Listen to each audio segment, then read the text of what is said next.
LoveLore Library. Chapter 932. Even when the queen spoke, her voice was soft and gentle.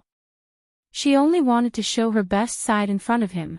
When she first met him, she was only captivated by his beauty. The queen didn't care much about it, she only wanted to bring him into her harem and make him her most favored concubine, but she didn't expect that after a few days of interaction, she would be completely captivated by him. For him, she disregarded the opposition of the people and dismissed her harem. For him, she spent a huge amount of money to build a magnificent palace that was almost connected to the sky. For him, she was criticized by the ministers, she had done too much for him, but she had never been able to get him. This man was obviously an expert in the field of love. He was very good at grasping a woman's emotions. His control of loosening and tightening was very good, making the queen willingly do this and that for him. However, he never promised her anything. Even the physical contact between them was very little. Like right now, the queen was originally anxious and angry because she couldn't get him to open the door. But after he smiled like a breeze, all her anger disappeared without a trace. Only a little grievance was left. Brother Shui, I found the moonlight iron and wanted to call you out to take a look. But after calling so many times, you still didn't reply. Her tone couldn't help but have the naivety of a little girl seeing her lover, with a hint of anger. She was originally born very beautiful and had a lot of harem. She was also good at romance. At this moment, she was pouting her little mouth and acting coquettishly, which had a different kind of charm. Didn't I say that I'm going to cultivate in seclusion and can't be disturbed? The red-clothed man crossed his arms and looked at her with a smile that wasn't a smile. His deep eyes seemed to have light waves flowing, which was very captivating. Ah Yuan, you shouted outside and almost caused me to go crazy. His face was indeed a little sickly pale. When the queen saw him like this, she immediately forgot the grievance in her heart and asked with concern, "It's my fault. Brother Shui, how do you feel now?" "I'm fine. I heard Her Majesty shouting outside the door, so I stopped a little too quickly. It's not a big problem." His smiling eyes stared at her. "It's my fault for causing Her Majesty to be anxious outside. It's best if Her Majesty doesn't get angry." No, Ah Yuan will never be angry with Brother Shui." The queen hurriedly confessed, all the resentment in her heart disappearing without a trace. She took out the moonlight iron that she had obtained with great difficulty and presented it in front of the red-clothed man. "Brother Shui, look, this is the moonlight iron you wanted." The red-clothed man took the moonlight iron in his hand and placed it flat on his palm. He stared at it for a long time before bringing it to his nose and sniffing it for a moment. He closed his eyes slightly. She was the one who had obtained this moonlight iron, and there was still a faint trace of her scent on it. "Momo, I never thought that you would be the one to bring me the moonlight iron. Is this fate? Or is it that the damned heavens are finally favoring me?" The queen watched him sniff the moonlight iron as if he was intoxicated, and a strange feeling arose in her heart. This moonlight iron had been in her sleeve the entire time, so it definitely had her scent on it. Her brother Shui had such a focused expression. Was he intoxicated by her scent? She blushed slightly. "Brother Shui, what are you smelling?" She coughed and was a little embarrassed. "There's probably a bit of my scent on it." You don't dislike it?" The red-clothed man opened his eyes and looked at her. He faintly smiled. "I won't." "Ah Yuan, thank you." Chapter 933. Thank you for bringing me the moonlight iron with her unique scent, it really can't be any better. His smile was as dazzling as a pearl, and the queen was stunned again. After a while, she found her voice again. No need to be polite. Brother Shui, you don't need to be polite with me, for you, I'm willing to do anything. The red-clothed man smiled again and moved to the side to open the door, indicating for her to come in order to repay your majesty, let me play a song for your majesty." Today's brother Shwe was not just gentle to her. The queen felt her heart blooming one by one as she entered the room in a daze. "Your majesty, please sit." The red-clothed man raised his hand and brought over a red agate-like praying mat for her. "Brother Shwe, I already said, you don't need to be so polite with me. I can do it myself." The queen was completely confused by the red-clothed man's sudden attentiveness. She immediately sat down on the praying mat and shyly looked at him. "Brother Shwe, what song do you want to play?" "Actually." She said 2 words, but the rest stopped. She couldn't say it no matter what. "Actually what?" The red-clothed man sat in front of her and casually plucked the zither strings. He looked up to ask her. Actually, this king really likes to listen to zither music." The queen said against her will. She actually wanted to say, "Actually, if you really want to thank me, then spend some time with me and fly together." But when she saw the red-clothed man's eyes that were like mist, she swallowed it back down and changed it to something high and mighty. The red-clothed man gently smiled. "Since your majesty likes to listen to it, I'll play a few more songs." "All right." The queen replied against her will again. She actually wanted to push him down. She wanted to make love with him even more. That would be the most ecstatic feeling in the world. The queen's mind was filled with lust and her eyes were so wet that it almost dripped with water. The man in red automatically ignored her flirtatious gaze and played the first note with a clang. The queen's body trembled and she felt like her heart was shaking along with the zither strings. She widened her eyes and straightened her posture, trying to make herself appear more elegant and enthralled. "Brother Shwe, you played really well." She took the opportunity to flatter and praise. The corners of the red-robed man's lips curled up slightly, but he didn't say anything. However, a hint of mockery rose in his heart. He had only played 1 note. This queen really spared no effort in currying favor with him. She didn't know that the music he was about to play was going to take her life. Since he had already obtained the moonlight iron, the queen was no longer of any use to him. It was time to simply abandon her. The sound of the zither rang out. At first, it was like a spring breeze brushing past the ears, bringing with it a warm aura that swept across the earth. The queen was not good at music. She did not even understand this. But since it was played by her sweetheart, she felt that it sounded good. The gentle sound of the zither seemed to be playing with her heart, making her fragile heart rise and fall with the zither music. This feeling was truly unique. The queen only felt as if her heart was being gently kneaded by a hand, and every knead made her blood flow faster. "Brother Shwe," she said in a low voice, as if she was intoxicated. The red-clothed man ignored her and continued to play the zither. His snow-white fingers gently stroked the zither strings, looking elegant and relaxed.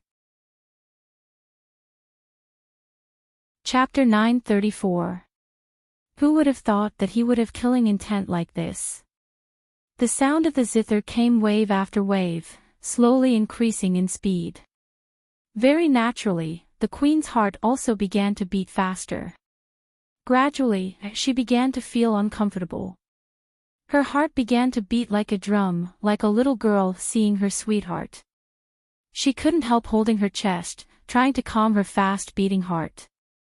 Rather than saying that she was intoxicated by the sound of the zither, it was better to say that she was intoxicated by this spring wind-like feeling. "Brother Shwe, I really like you," she said in a low voice. She had already fallen into a half-daze, saying all the things that she never dared to say in front of him. "I really like you like crazy. Whether you're cold to me or not, I like you. I like you so much that my heart hurts." The red-clothed man's fingers paused and the sound of the zither was slightly out of tune, but it quickly came back together. "Brother Shwe, do you know? I was once a queen that everyone praised. My subjects all loved me, respected me. But I was poisoned by you. I love you beyond cure. I am so infatuated with you, I can do anything for you. The subjects all say that you are a femme fatale. They want me to chase you out. But how could I bear to do that? I like you so much. The queen's voice became even more intoxicated, as well as a bit of pain. The red-clothed man played another wrong note and finally looked up at her. Under the influence of the deadly zither, her face was already as red as an eggplant, but she did not realize it. That pair of watery eyes were filled with intoxication. They call me a fatuous ruler behind my back, calling me a loser. They even want to abolish me. But I don't regret it. Liking you, I don't regret it. The red-clothed man's fingers that were playing the zither stiffened and a faint light flashed in his emotionless eyes. He knew that as long as he played a few more notes, she would die from her heart beating too fast. This kind of death would not be too painful and the imperial doctors would not be able to find out. They would only think that the queen had died from a heart attack. This was the kind of death he had prepared for her. But after hearing her words, he suddenly felt like he could not do it. He was not a kind-hearted person, and his sympathy was pitiful. There were very few times when he could not bear it. But now, he couldn't bear to do it. He seemed to see a shadow of himself in the queen, to love someone madly, to love someone at all costs, but to not get a response. If he killed her now, it would be the same as killing his past self. Finally, his fingertips paused slightly, and the sound of the zither suddenly changed. It changed to a different tune, and the tinkling sound flowed out in the room. The melody was soothing, like a lullaby. The queen's heart, which was about to jump out of her chest, finally slowed down and returned to normal. She had no idea that she had just walked through the gates of hell. At this moment, the sound of the zither made her feel sleepy. She sat there and nodded. Go to sleep, go to sleep. When you wake up, you'll forget everything, and then there'll be nothing left. The man in red's voice seemed to come from thousands of miles away, following the sound of the zither into her ears. This made her even more sleepy. She could barely keep her eyelids open, but she still forced herself to stay awake. She mumbled, "No. I don't want to forget. I won't forget you." Chapter 935. The man in red didn't say anything. He just made the music more soothing and melodious. The queen was immersed in the sound of the zither. She did not realize that the melodious sound of the zither flowed out of the red-clothed man's fingertips and spread outside the palace. The maids and servants standing outside the palace all began to yawn. After yawning a few times, they fell asleep on the ground. In the end, the queen couldn't help but feel sleepy. She also fell asleep on the ground. The sound of the zither stopped faintly. The red-robed man stood up and walked slowly to the queen. He looked down at her with a complicated look in his eyes. After a while, he smiled gently. "Your Majesty, this is the first time I've been soft-hearted. You have to thank me. You're a little like me back then." His voice paused slightly, and the corners of his lips curled up again. "Go to sleep. When you wake up, you will forget about my existence." Sometimes, forgetting is also a kind of luck. He seemed to feel something and his eyes were a little blurred, but since I've remembered, the other related people should also remember. How can they let me live in hell while they live happily? His voice was cold. Whether it's bitterness or laughter, love or not, there has to be a result. So, Momo, you have to remember too. He walked out without looking back. He didn't even bother to look at the queen lying on the ground. After a long time, the queen finally woke up from her deep sleep. She was shocked when she woke up. Why was she sleeping on the ground? She jumped up and looked around. She was unfamiliar with the layout here. She raised her hand and rubbed her forehead. She had a terrible headache, as if something in her head had been forcibly taken away. She walked around the room like a whirlwind and was furious. Who built such a luxurious and expensive palace? Didn't they know that her treasury was a little tight now? The problem was, why was she sleeping on the ground instead of the big bed next to her? The queen was very angry. The consequences were very serious. She first called for people in the room. When no one came, she was angry and surprised. She opened the door and looked outside. She was speechless. Her servants were sprawled all over the floor, sleeping in disarray. Was there an invasion? Was someone plotting against the royal family?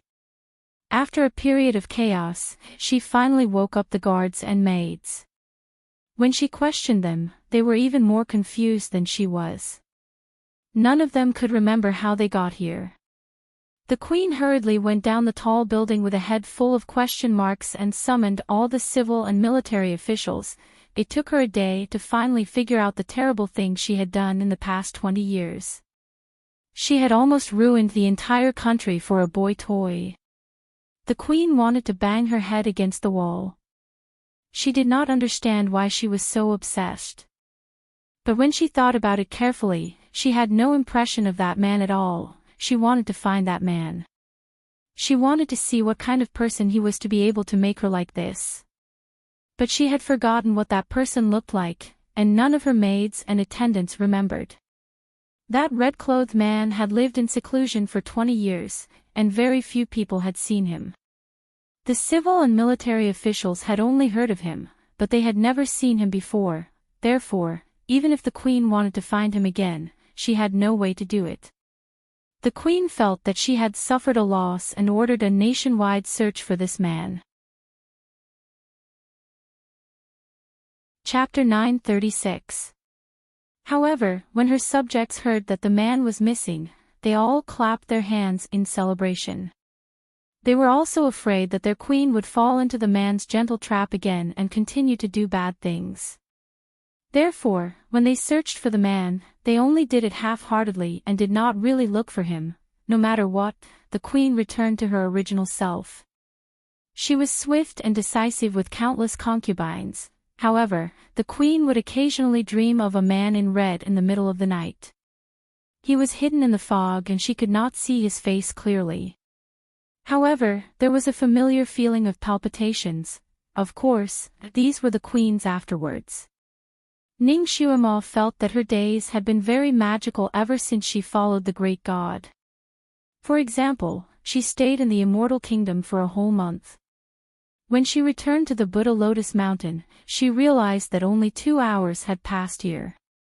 The sky had just brightened and the white of the fish belly was showing. Ning Xuema followed the great god directly to the side palace where she was staying. The blanket was still there and all the items were in the same position.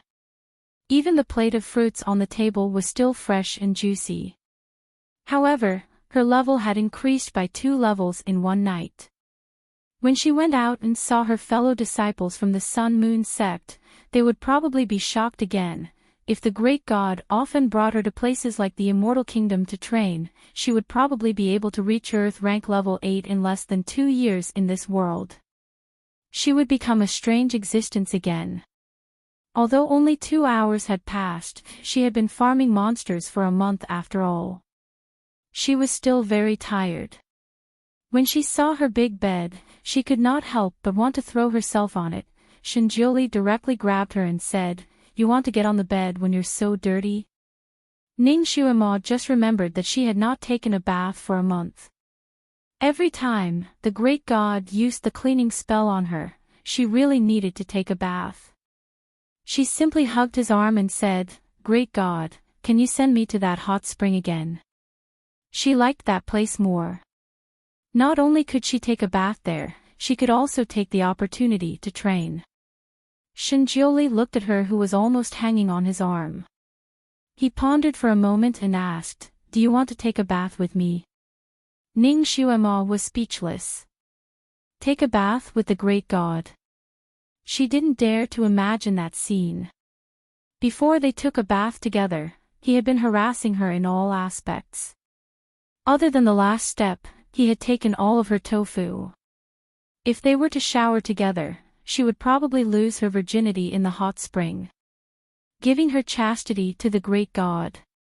Now that she thought about it, it didn't seem like a bad idea anymore. Ning Xuema was shocked by her last thought, but then she felt relieved. She already understood her own feelings. She seemed to have fallen in love with him. When she was by his side, she seemed to have found her true self. She also found an unprecedented peace and happiness. She also slowly fell in love with his harassment of her. When he kissed her, she would blush, her heart would race, and she would even feel an electric shock. This should be the feeling of being in love. Although Ning Xuema had been in contact with a lot of men, she was still a greenhorn when it came to relationships. She had never been in a serious relationship before. Therefore, he didn't have much experience. Since she officially came into contact with the great god, she felt that she was often worried about gains and losses, often fussing over some small problems. She often couldn't let go of the small conflicts that she usually laughed off. She became a bit unlike herself. At first, she was not aware of her emotions, but later she became aware that something was wrong. Chapter 937. She must have fallen in love with the great god, right? Under the great god's intensive and powerful attacks, she seemed to have fallen into his hands. Ning Xuema was not a particularly pretentious girl. Since she recognized her own feelings, she naturally let go. So she couldn't help but have physical contact with him, couldn't help but want to hold his arm and walk. When she was beside him, she almost wanted to jump around. Even if she was a cool-headed secret agent, she was still a girl around 20 years old. When in love, she also liked to do what girls like to do. Of course, she was a virgin after all, even if her mouth was open, but when it came to real intimacy, she was still a little nervous.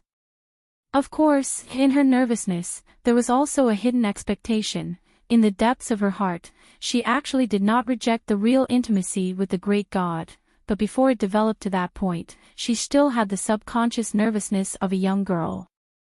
Recently she had been teased by the great god. When she heard his teasing words, she decided to counterattack. She raised her eyebrows. Okay, let's bathe together. But, great god, can you control yourself? Shinjiuli. Before he met her, he didn't have this kind of desire. He always felt that his willpower was strong. But after being with her, he felt that it was getting harder and harder to control himself. That feeling was like a magnet meeting another magnet. He couldn't help but want to get closer and closer. It was as if she was originally a part of his ribs, and he wanted to fuse her completely into his bones and blood. At Moonlight Mountain, when he took advantage of her, he had the tendency to lose control. He used a lot of self-control to barely control himself. If he really took a hot spring bath with her now, he couldn't guarantee that he wouldn't lose control and want her. So, forget it. He waved his sleeve, a light wave flashed across Ning Xuema's body, and a cleaning technique washed her body clean of any dust. Okay, go to sleep. He simply said these 4 words, turned around and left. Ning Xuema. The great god ran away because of her teasing. In fact, she wanted to take a bath by herself. She didn't really want to take a bath with him. She didn't expect the great god to run away. It seems that the saying is true, when the enemy advances, I retreat. When he was teasing her, the more she couldn't let go, the happier he was. The moment she retaliated, he retreated. It turned out that the Almighty only had a bad mouth when he had no principles. Then in the future, when he teased her again, she would not hold back and tease him back. She would be able to beat him back. Ning Xuema could almost imagine the look on the Almighty's face after she flirted with him. Humming a little tune, he fell onto the big bed. Under the soft blanket, she felt as if she was floating on a cloud of happiness. She couldn't help but roll around on the big bed a few times. Shinjoli, Shinjoli. She muttered his name in her heart, as if saying this name would leave a fragrance in her mouth and make her heart bubble. She lay on the big bed and unknowingly fell asleep. Ning Xuema felt like she was walking on a mountain. This mountain was full of green peaks and peaks. It was full of spiritual energy. This mountain looked vaguely familiar, as if she had seen it somewhere before. Ning Xuema stood in front of a barren slope, staring at the small wildflowers in a daze. She vaguely remembered that the wildflowers seemed to be the place where a little fox lay. Chapter 938. This is the place where the little fox lay, and where a man in white robes roasted a rabbit. Why did she come here? Ning Xuema was a little puzzled, lost in thought, when she suddenly heard some loud noises in front of her. Following the sound, she ran over and saw a group of people gathered in a valley. These people were dressed strangely, although they were also wearing wide robes with large sleeves, but the style was much more ancient than this era. Everyone here had a strong aura, as if they were immortals. However, even though Ning Xuema appeared next to them, they seemed to turn a blind eye to her. Ning Xuema's heart skipped a beat, understanding that they could not see her. This made her breathe a sigh of relief. Her eyes quickly fixed on a dark box in the middle of the field. Inside the box was not gold, silver and treasures, but a girl. The girl was curled up in the box, wearing a light white dress. Black hair covered her face, making people unable to see her face clearly. She seemed to have been hit on some acupuncture point or used some kind of technique. She was unconscious, lying there motionless. There were a lot of bloodstains on her dress, not sure if it was hers or someone else's. Ning Xuema's heart jumped. She faintly felt that this girl was inexplicably familiar. The group of people were fiercely discussing around the box. Ning Xuema listened for a while, and finally understood the gist of it. It seems that the girl in white was a member of the demon sect, and the group of people around her were from various immortal cultivation sections. As usual, immortals and demons are eternal enemies, like fire and water. Both sides had sent out spies. It was also a coincidence that when the leader of one of the immortal cultivation sects went to the demon sect to inquire about the news, the demon sect seemed to have an internal strife, and two groups of people fought each other until blood flowed like a river. The leader hid in the dark, patiently waiting for the two groups of people to change their positions. He circled around the pile of corpses and found the girl who was seriously injured but still had one breath left. He just wanted to find someone alive to interrogate about the mysterious demon Alpha.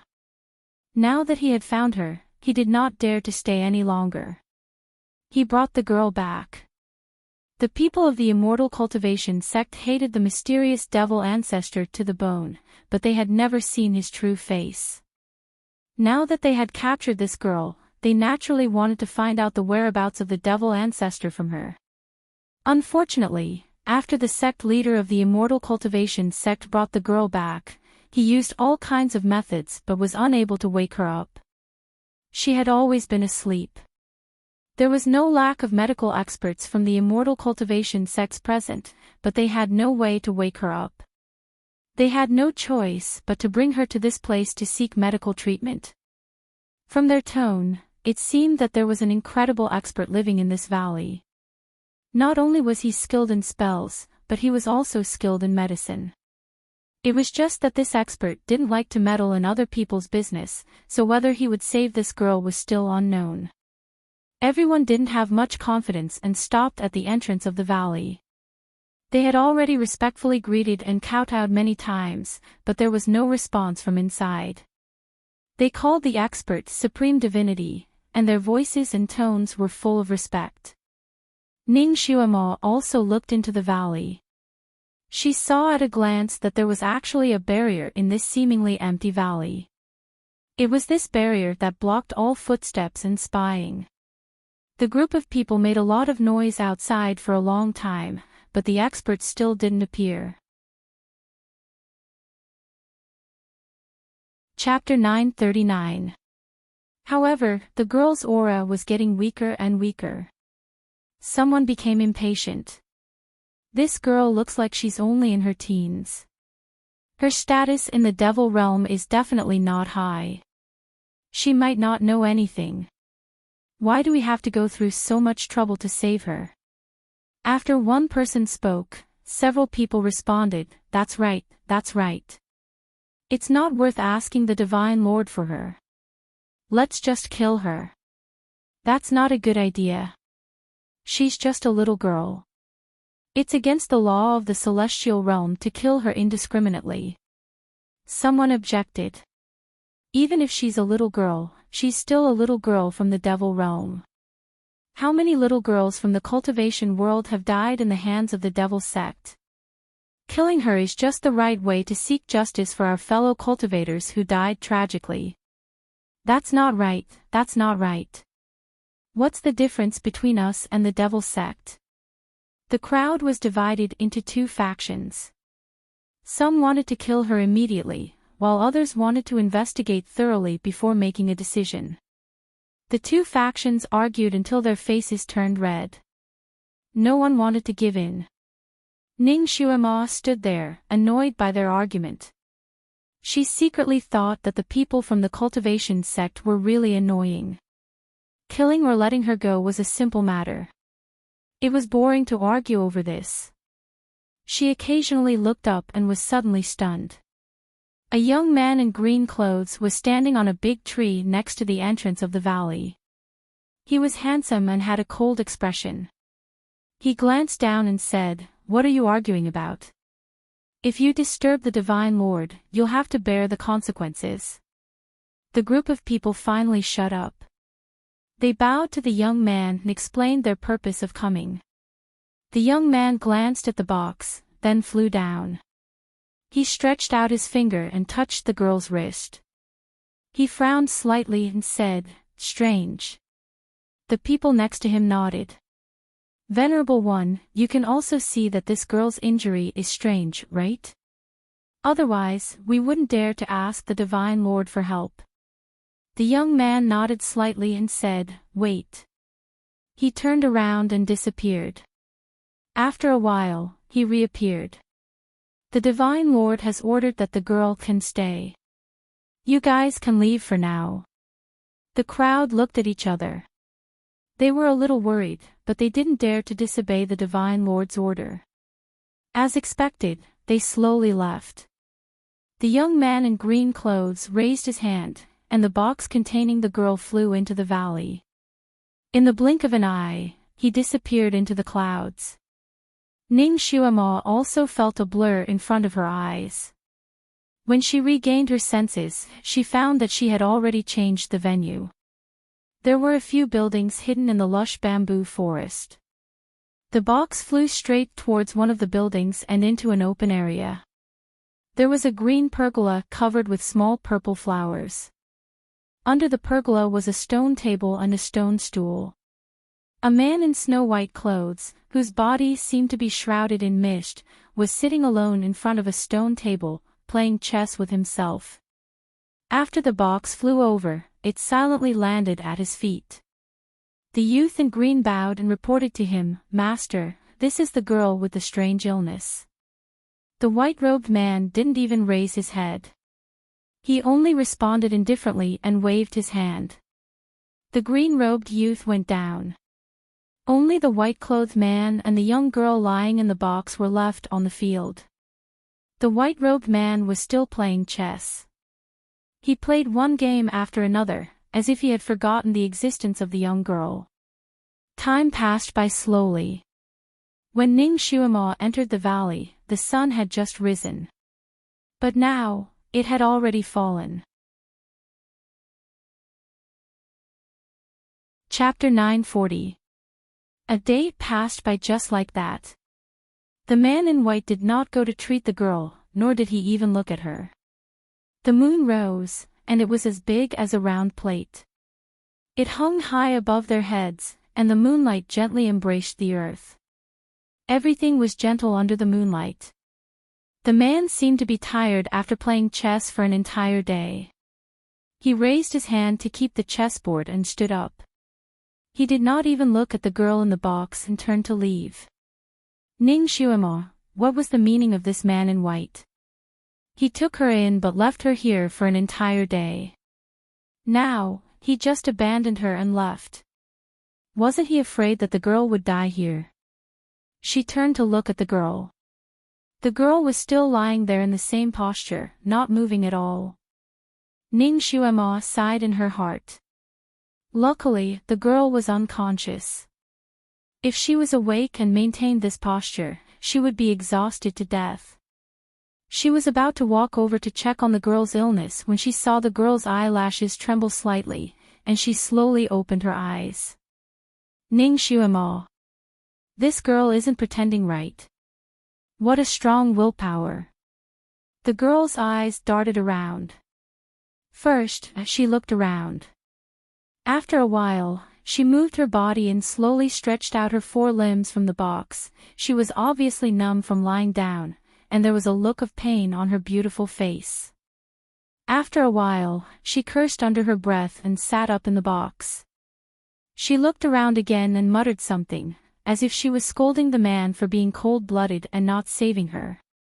This girl was obviously not someone who scolded people often. She only said the same few words over and over again. She was about to stand up in the box when she suddenly saw something. Her body stiffened, and she stopped there. Ning Xuemo followed her gaze and saw the man in white sitting on a bamboo stool not far away, looking at her indifferently. The girl's face turned slightly red.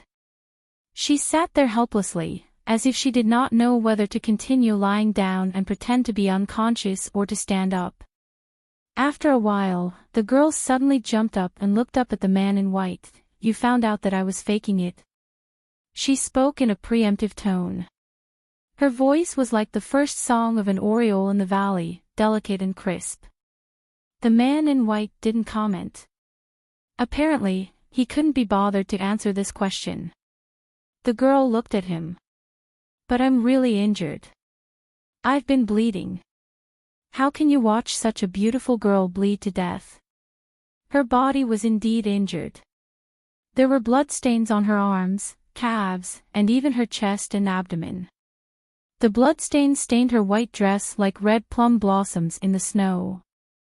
Are you dead? The man in white finally spoke. His voice was as cold as the wind, carrying a faint chill. The girl choked and pursed her lips. That's because I was lucky enough to wake up in time. Otherwise, I would have really bled to death. The man glanced at her indifferently, as if he couldn't be bothered to talk to her again. He turned around and left. Hey, aren't you going to ask me why I pretended to faint? The girl chased after him. Not interested, the man replied. He didn't even look back. Aren't you curious at all? If you ask me, I might tell you. Don't you want to dig out the details of the devil ancestor from me? I don't want to. Maybe I really know. If you ask, I'll tell you. The girl chased after him. Chapter 941. She was injured and limped as she chased after him. Soon, she lost track of the man. The shadows of the trees danced and the man's figure could no longer be seen. The girl finally stopped and sat down on a large rock. Although the wounds on her body had been treated, perhaps because she had moved too vigorously, the wounds had split open again. Blood dripped down drop by drop, and soon, a small pool of blood had gathered where she was sitting. The girl stared at the pool of blood in a daze. Her black eyes were as deep as a pool of ink. No one knew what she was thinking. Little girl, the Supreme Divinity wants you to leave Windhark Valley in 2 hours. The young man in green appeared out of nowhere and stood in front of the girl, looking down at her. The girl slowly raised her head. Under the moonlight, there seemed to be light flowing in her eyes. He wants to chase me away. The young man in green pursed his lips and didn't say anything. Clearly, he agreed. The girl lowered her eyes. But I have no home now. She hugged her knees with her arms like a homeless stray cat. Her eyes were especially bright, as if they were filled with stars. I don't want to go back to the devil realm, but if I go out, those people from the immortal cultivation sect will capture me and force me to tell them about the devil ancestor. They will torture me. They will beat me black and blue, and maybe even light me up as a sky lantern. The young man in green was speechless. There seemed to be some sympathy in his eyes as he looked at her. He still didn't say anything. Okay. The girl finally stood up. Her big eyes were filled with stubbornness and loneliness. I'm leaving. She turned around and walked out. She walked unsteadily, leaving behind drops of blood that meandered along the path she walked. Wait.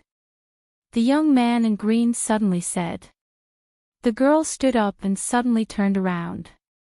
Her big eyes were filled with hope as she looked at him. Big brother, you're not chasing me away. No. The young man in green was a bit embarrassed. He paused. I can give you more time. Treat your wounds first before you leave. The girl's eyes dimmed. I'll go out and treat it.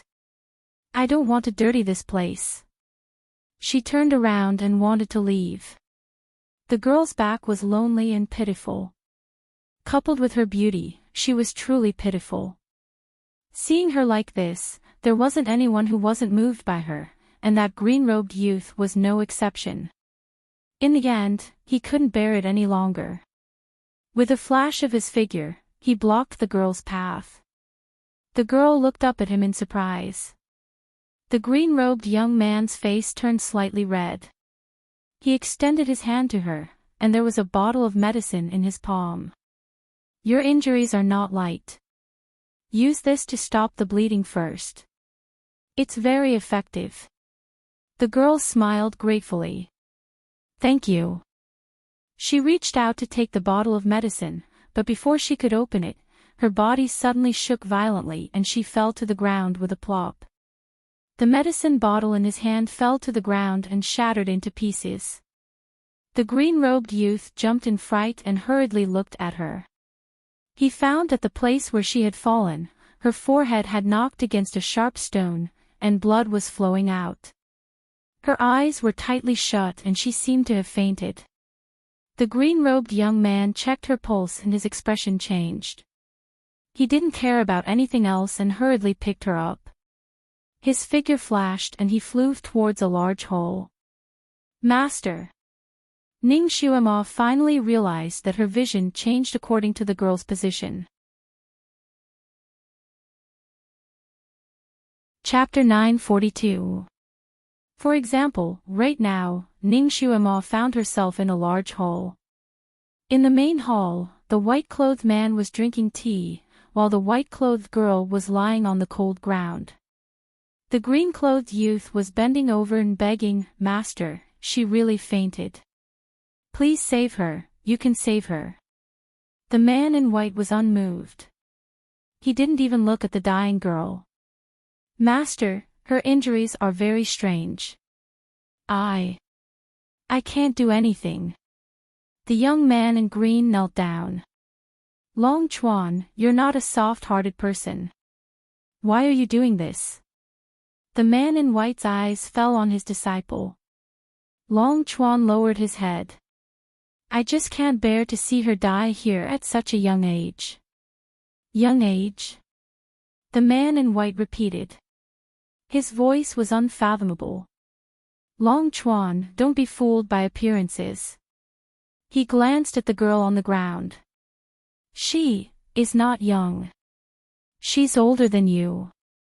The young man in green was stunned. His eyes swept over the girl. She looks like she's only in her teens. The man in white didn't say anything. He just waved his sleeve at the girl. A white light flashed and the girl on the ground disappeared. In her place was a snow-white nine-tailed fox. However, it had suffered severe injuries. Droplets of blood were emerging from its fur, dyeing its white fur red. She's a nine-tailed fox. The young man in green cried out. She's been cultivating for at least 1,000 years. The man in white glanced at the fox. His eyes moved slightly. He nodded. She should have been cultivating for more than 1,300 years. His eyes were like torches. He could tell the true age of the nine-tailed fox. Long Chuan naturally trusted his master's eyes. He murmured, "She's older than me. Older than me by 300 years. But she looks really young." He paused. Then he suddenly said, "However, master, I heard that nine-tailed foxes only reach adulthood when they're 2,000 years old. She's still considered underage. She's still a child." While the master and disciple were talking, the nine-tailed fox on the ground suddenly trembled. Droplets of blood seeped out of her body quickly and urgently. The little nine-tailed fox curled up into a ball, her sharp little mouth opening and closing as she mumbled, "Don't you recognize me? I'm Momo. I'm Momo. I've been looking for you for hundreds of years. You don't recognize me." It seemed to be speaking nonsense, and the green-robed man clearly did not understand. The white-robed man's eyes flashed slightly. Finally, he took a closer look at the nine-tailed fox. Seeing that the little fox's breathing was getting more and more intense, as if she would breathe her last at any time, the green-clothed youth became anxious. "Master, please save her. She really doesn't seem to be able to make it. What kind of injury is she suffering from? Why is he bleeding all over? Skin changing," the white-robed man said in a low voice. He raised his hand and a ball of white light completely enveloped the little fox. As the white light flowed, the bleeding on the little fox's body finally slowed down. It was really unconscious. It struggled slightly in the white light. "No. Don't. You can't die. Don't leave me alone. I don't want to be alone." Its voice trembled, as if it was a lonely little beast. Big drops of tears rolled down from the corners of its eyes. Those tears seemed to burn the green-clothed youth's heart. His face was a little pale. Chapter 943. Skin-changing technique. Heavens, she actually experienced the skin-changing technique. What did the people of the demon realm do to her? Treating a little girl like this. "Get out." The white-clothed man spoke. His gaze was also sizing up the little fox, his eyebrows slightly furrowed under the mask. His fingertips continuously flicked the little fox's body, shooting wisps of wind at the little fox's body. Those wisps of wind were like silk threads, tightly wrapping around the little fox. The blue-clothed youth breathed a sigh of relief, knowing that his master was willing to save her. He looked at the little fox one more time, then turned around and walked out, considerately closing the hall's door, making it convenient for his master to heal the little fox's injuries. Ning Xuema's heart also surged like a storm. She had already recognized this girl as Shui Emo, the red-clothed demoness who killed people with her zither while laughing. And although this white-clothed man was wearing a mask, she still recognized him. Great God, Shinjiuli. Watching the great god heal Shui Emo, Ning Xuema strangely didn't feel jealous, on the contrary, she felt somewhat gratified. As if the one being healed was herself, her dream was not coherent, so she couldn't guess why Shui Emo was injured and captured by the immortal cultivation sect. In the end, did Shui Lan die or not? Ning Xuema felt that she couldn't guess at the moment. She only faintly felt that something was wrong, but she couldn't tell what was wrong. What was even more surprising was that when she saw the great god heal Shui Emo, there was a strange sadness spreading in her heart. It made her inexplicably want to cry. She looked at Shinjiuli in a daze, lightly pursed her thin lips, and indifferently said, "Idiot, I told you to fight for what you deserve, I didn't tell you to lose your skin to fight for it. He obviously also recognized the little fox, pressing his palm on the little fox's head. Waves of white light gushed out from his palm, enveloping the little fox. The little fox's body trembled under his palm. It seemed to have found its savior. In a daze, it rubbed its head against his hand, muttering, "Don't leave me." The light in Shinjuli's eyes deepened, but he remained unmoved.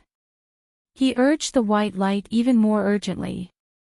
The little fox began to tremble. "It hurts. Woo-woo, it hurts. Momo, it hurts, bear with it." The Almighty's words were as simple as usual. His voice was cold, but his actions were gentler. As its injuries improved, the little fox's body finally stopped trembling. Its long eyelashes fluttered a few times and it opened its eyes in a daze. It looked at its furry paws in front of it and muttered, "I don't want to become this." There was a flash of light on its body. As a result, the little fox under Shinjuli's palm disappeared and turned back into a young girl lying in front of him. She had lost too much of her power. Although she could barely transform into a human form, she could not conjure any clothes. Therefore, under Shinjuli's palm was a naked girl. Her back was as clear as jade, her waist was as thin as a scallion, and her legs were as straight as a pencil. She appeared in Shinjuli's line of sight without any concealment. His palm was originally on the little fox's head, but after transforming into a human form, his palm was now on the back of her head. Shinjuli's palm paused, and the corner of his eye twitched. He urged the white light to force the girl back into her fox form again. Snowy looked at its furry paws in a daze. It was obviously not reconciled. It struggled under his palm, as if it wanted to change back. Shinjuli pressed its head down without any restraint. "If you change back into a human again, this lord will throw you out." Chapter 944. The little fox's body stiffened. Sure enough, it didn't dare to struggle. It whimpered twice, as if afraid that he would really throw it away. Then, it rubbed its sharp beak against his palm in a fawning manner. Shinjuli looked down at it for a moment, whispering, "You actually learned to act spoiled." This scene was somewhat heartwarming. Ning Xiumo's heart suddenly felt somewhat warm. She couldn't help but take a step forward. With this step, the scene changed again. Dense shade covered the sun. Lotus Lake was vast and boundless. Under the dense shade, Shinjuli was sitting by the lakeside fishing, his posture very leisurely. Shui Emo energetically rushed over from afar, with Long Chuan closely chasing after her. "Miss Shui, slow down. You can't disturb the Supreme God." Shui Emo turned a deaf ear to Long Chuan's shouts. She gasped for breath as she rushed to Shinjuli's side. "Supreme God, you want to drive me away?" Shinjuli's eyes were fixed on the fishing rod, too lazy to look at her. "Your injuries are already healed. What are you still doing here?" Shui Emo squatted beside him. "But I'm already homeless, it has nothing to do with me." "Supreme God, you can't be so cold-blooded. Even if you keep me here, I won't be able to eat much. I've already fasted, so I don't need to eat. This valley never keeps idle people, whether they eat or not. I can do a lot of things. I don't eat idle food, so I can't be considered idle." Shui Emo desperately fought for the right to stay, bargaining with him. "I don't need anyone to work here. You can leave." Shinjuli remained unmoved. "But if you can keep Long Chuan, why can't you keep me? We used to have a bit of friendship. He's my disciple, you're not." Shinjuli bluntly denied her. "Then I'll take you as my master." Shui Emo also threw caution to the wind. "No." Shinjuli was straightforward. Shui Emo was anxious. She couldn't help but raise her hand to pull at his sleeve. Why can't you take me? I'm so smart. Shinjioli raised his sleeve, causing Shui Yimo's hand to fall on empty air. He finally glanced sideways at her, his eyes faintly displeased. Don't carelessly pull a man's sleeve.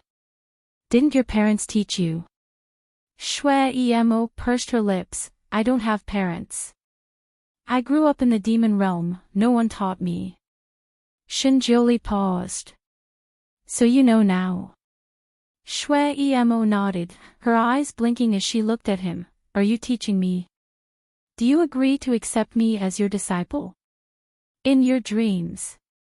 Shinjioli replied with 2 words. He was just casually teaching her the principles of life. He had no intention of taking her in as a disciple. What will it take for you to let me stay? Shui Yimo's eyes sparkled as she looked at him. Her eyes were sparkling and translucent, shining brightly under the sunlight. She wanted to tug at his sleeve again, but when she reached out, she retracted her hand. Her innocent little face carried a touch of tenderness, making people unable to help but feel pity for her. That green-robed youth clearly wanted to plead for Shui Yimo. He opened his mouth and mustered up his courage to say, Master, she looks quite pitiful. Why don't we keep her? She can also do chores like cleaning the courtyard. Do you want her to do something that can be done with a cleaning technique? Shinjioli didn't even turn his head, his voice cold. I don't keep useless people here. Shui Yimo was provoked by his last sentence. I'm useful, how can I be useless? Supreme Divinity, you can't look down on people.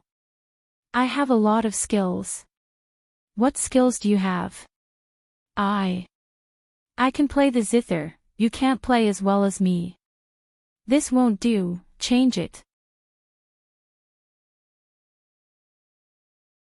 Chapter 945. Shui Yimo choked and rolled her eyes. I can embroider, no one here needs your embroidery. This skill was rejected again. I can sing. Shui Yimo finally thought of her own specialty. I'm afraid of noise. This skill was rejected again. What about dancing? I don't care. Shui Yimo racked her brains to think of several skills, but they were all rejected by Shinjioli in a few words. She finally became angry, her eyes wide open. Then what skills does Supreme Divinity want from me? Do you know how to play chess? Shinjioli seemed to loosen up a bit. Shui Yimo's eyes drooped. No. I don't know. What about painting? No. I don't know. The things she knew were either killing people or seducing people. The only thing she didn't learn was these elegant arts. Since you don't know, I won't keep you. Shinjioli's voice was cold and indifferent. You can go. Long Chuan, see the guest out. Shui Yimo was anxious. I can learn even if I don't know. I'm so smart, I'll be able to learn quickly. No one is born knowing these things, right? Supreme Divinity, please give me another chance. I don't have time to wait for someone to learn. Shinjioli raised his hand, and a silver-scaled fish was pulled out of the water. The fish wasn't small, and it desperately swung its tail on the hook. The fish fell into a nearby basket. Shui Yimo had an idea. Supreme Divinity, I know how to cook. You have to eat the fish you catch, right? How about I make it for you? Shinjioli finally looked at her. How many cooking methods do you know? Shui Yimo paused. Well, quite a few. Her confidence was somewhat lacking. Shinjioli picked up a fish and threw it to her. Okay, then let's try one first. Send it over in half an hour. The fish shook its head and struggled in her hand. Shui Yimo looked at the fish in her hand and pursed her lips. She took the fish and left. Ning Shuema saw everything from Shui Yimo's point of view, so when Shui Emo ran, the scene in front of her also changed. When she saw Shui Emo's method of killing the fish, she couldn't help but cough. This Shui Emo's method of doing things was surprisingly similar to his own. When killing a fish, he would first slap it unconscious, then scrape off its scales and remove its innards. It was obvious that she was not used to doing this kind of work. She was not very skilled at it and even scraped her hand when she was scraping the scales. Her fire magic seemed to be very strong. She opened her hand and a ball of flame immediately ignited the pile of firewood on the ground. She used her left hand to ignite the flame and her right hand to skewer the fish on the tree branch to roast it. Due to the unprofessional roasting method, the fish was not properly roasted. Several branches of the skewers broke off, and when the roasted fish fell onto her palm, it was scalded red. After a long while, Shui Emo looked at the black fish in a daze, muttering in a low voice, "It's clearly the same cooking method as Lan Shan, so why can't I roast it properly? This fish. I'm afraid I won't be able to report back." "This is the fish you roasted." That green-clothed youth had appeared behind Shui Emo at some unknown time. Looking at the fish in her hand, his face was full of disbelief. Shui Emo hung her head dejectedly and sat down with the fish in her hand. "I'm afraid it won't pass." The green-clothed youth looked at her rather sympathetically.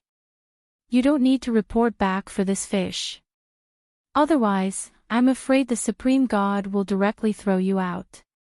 He hates it when people spoil his fish the most.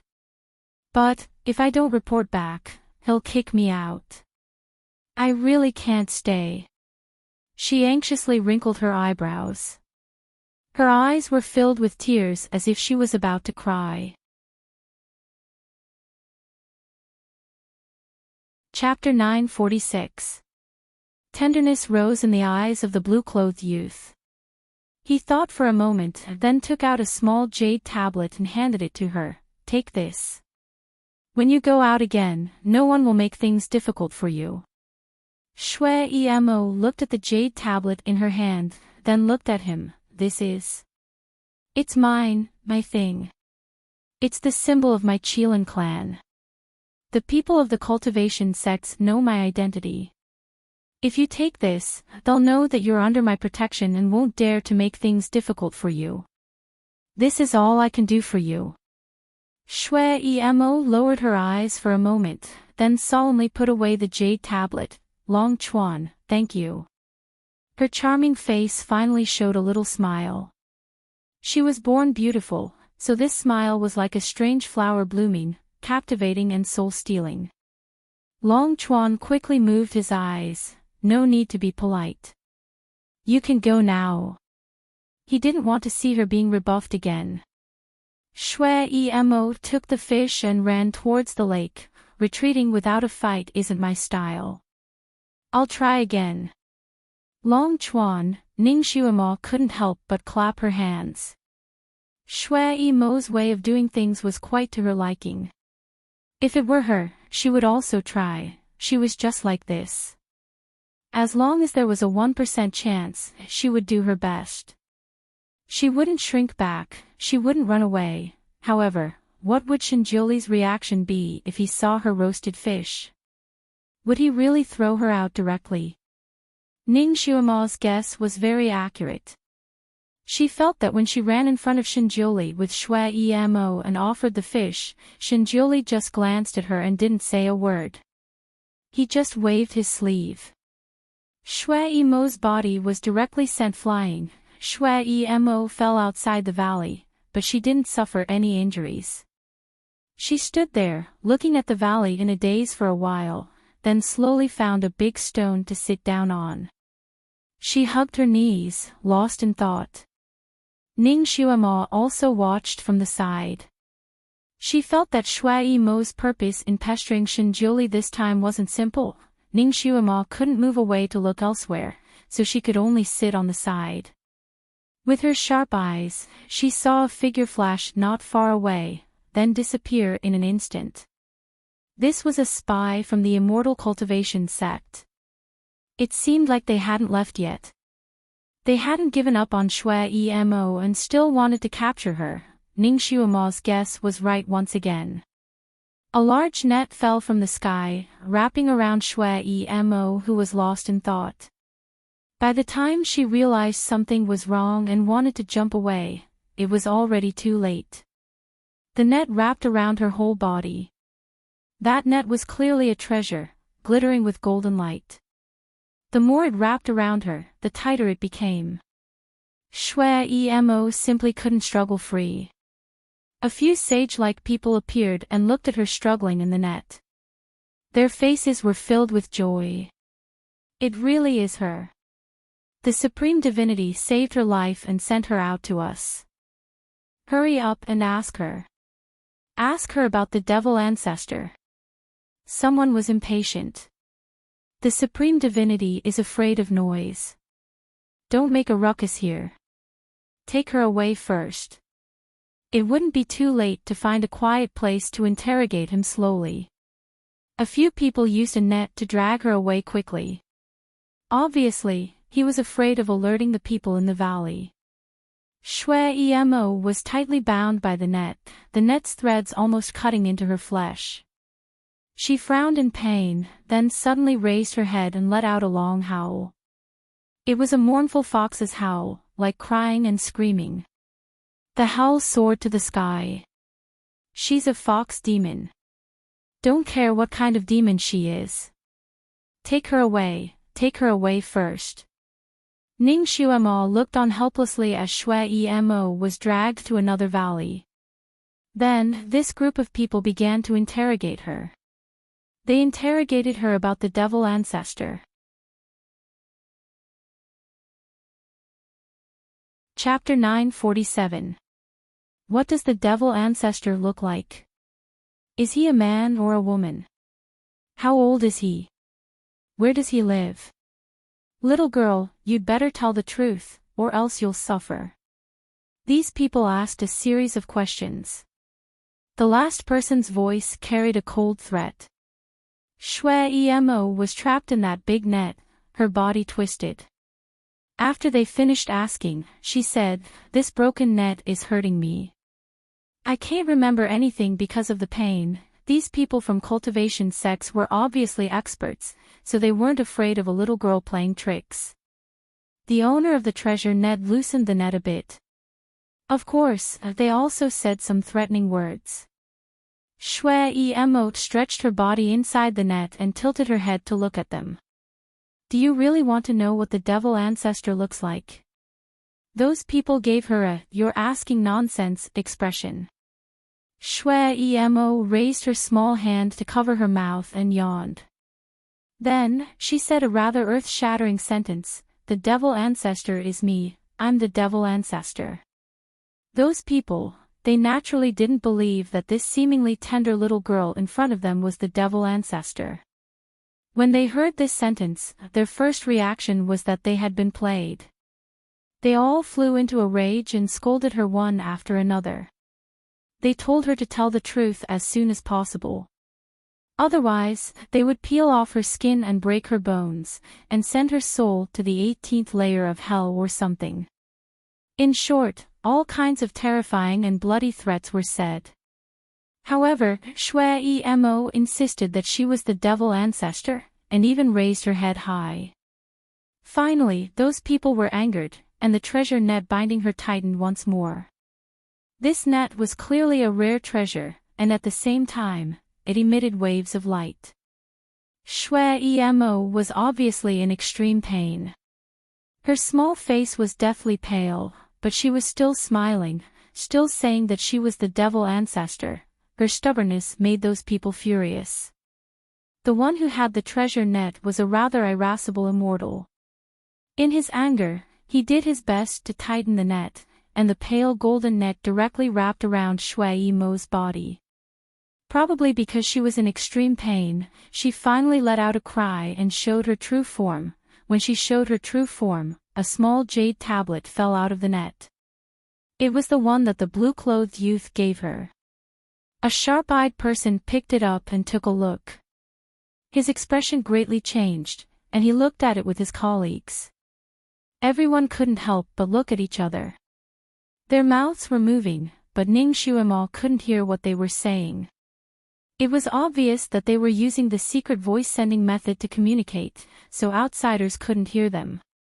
However, Ning Xuemo knew how to read lips. She could guess what they were talking about just by looking at their expressions and movements. It was nothing more than some people advocating for the sake of Long Chuan's face to be released, while others said that it was not easy to catch a demon alive, and after releasing him, it would be too difficult to catch a new one. This was because most of the people in the devil realm were proud and arrogant. When they were caught, they would immediately seek death. There was no way to save them. Now that he had finally met someone who wasn't seeking death, it would be a waste if he didn't interrogate him properly. There were also people who said that the little girl looked young, so she might not know about the demon ancestor. She was just joking. Even if they interrogated her, they might not be able to find anything. They might as well give Long Chuan some face. The people continued to argue. In the end, the owner of the treasure net lost his patience and hid the jade tablet in his sleeve with a ferocious look on his face. Chapter 948. Although this girl is young, she's still a demon. All demons deserve to die. My daughter is about the same age as her, but wasn't she strangled to death on the battlefield? Interrogate her again. If we still can't get anything out of her, we might as well. The owner of the treasure web made a killed gesture. But she has Sir Long Chuan's token. If we really kill her, I'm afraid Sir Long Chuan will blame us. Someone shook his head. Sir Long Chuan's father also died at the hands of the demon ancestor. Presumably, Sir Long Chuan also hates the demon ancestor to the bone. If we really dig out the details of the demon ancestor from this little demoness, Sir Long Chuan won't blame us. Then what about Sir Long Chuan's token? Seeing the token is like seeing him in person. Token? What token? We didn't see any token at all. The man who hid the token sneered. Everyone stared blankly for a moment before finally understanding his meaning. There were only a few of them here. If they said that they didn't see the token, no one would refute it. They would just pretend that they didn't see the token. Since the situation had developed to this point, these people clearly wanted to kill Shui Emo naturally.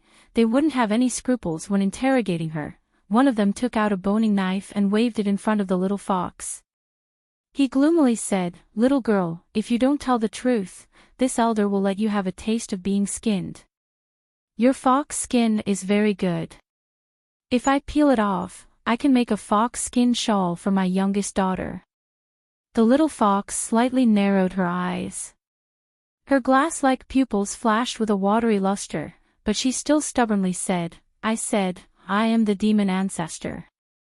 Damn it. This little fox really doesn't want to live anymore. The man was so angry that he cursed. The boning knife flashed in the air. I'll gouge out her eyes first. I have Sir Long Chuan's token. You can't hurt me. The little fox shrieked, her voice tender. Token? What token? I don't see it.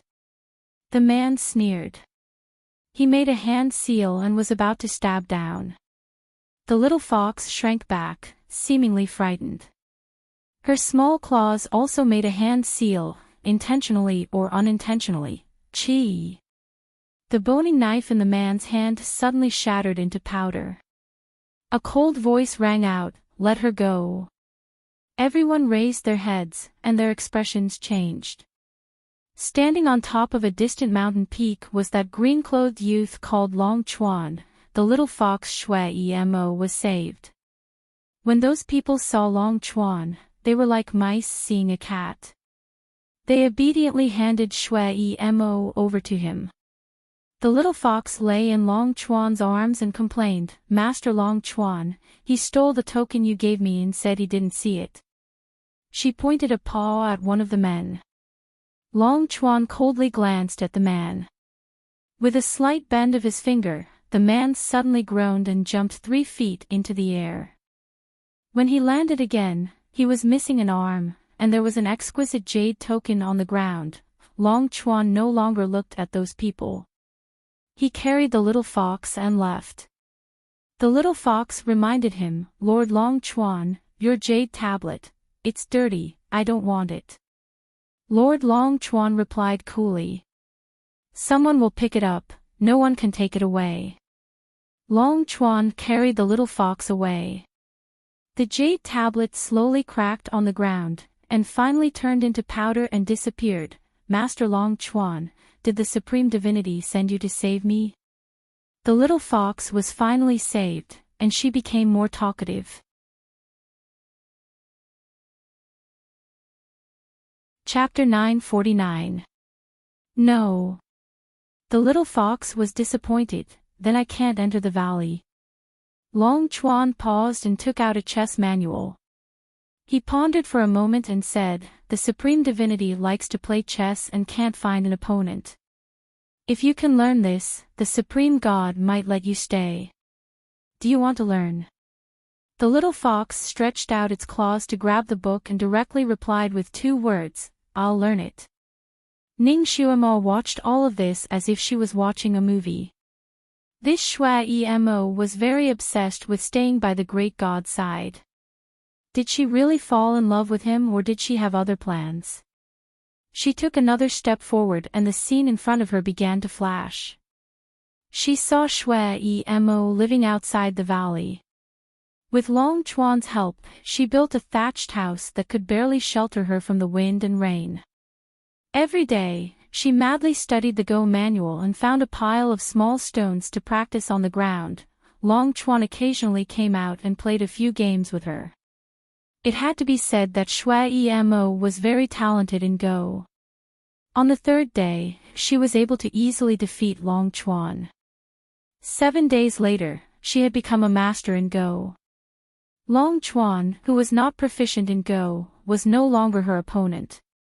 Finally, under Long Chuan's lead, she once again entered the valley and arrived in front of Shinjiuli. Shinjiuli was painting in the courtyard. The sunlight was just right, projecting a faint silver light on his body.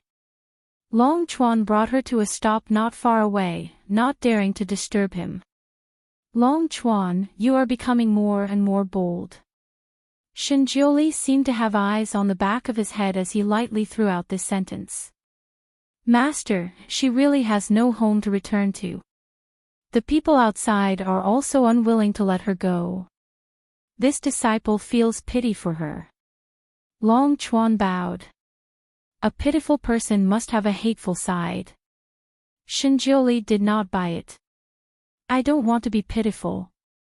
Shui Emo suddenly opened her mouth, her clear voice echoing in the courtyard.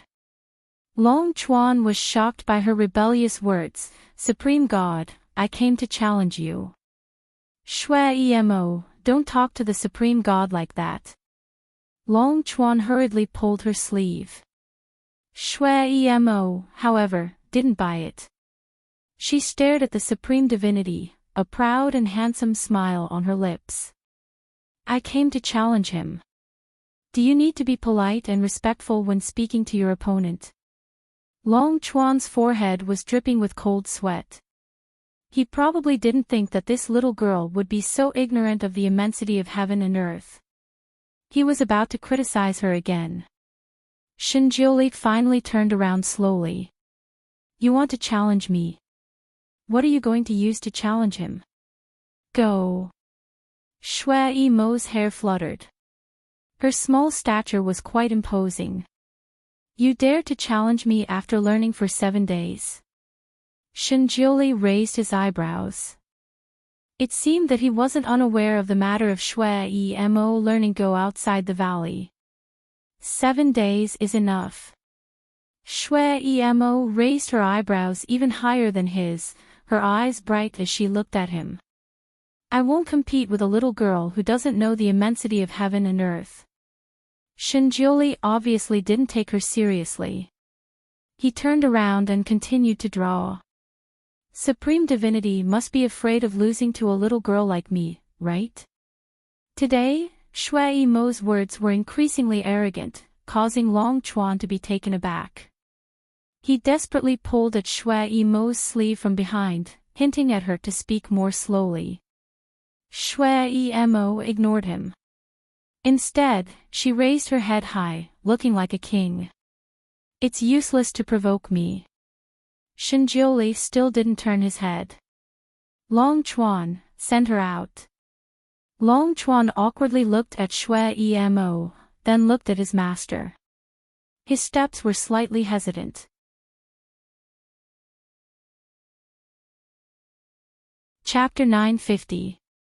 Long Chuan coughed. Master, her chess skills are really good, disciple is not her opponent at all. Your chess skills, can you watch? Shinjioli bluntly attacked his disciple.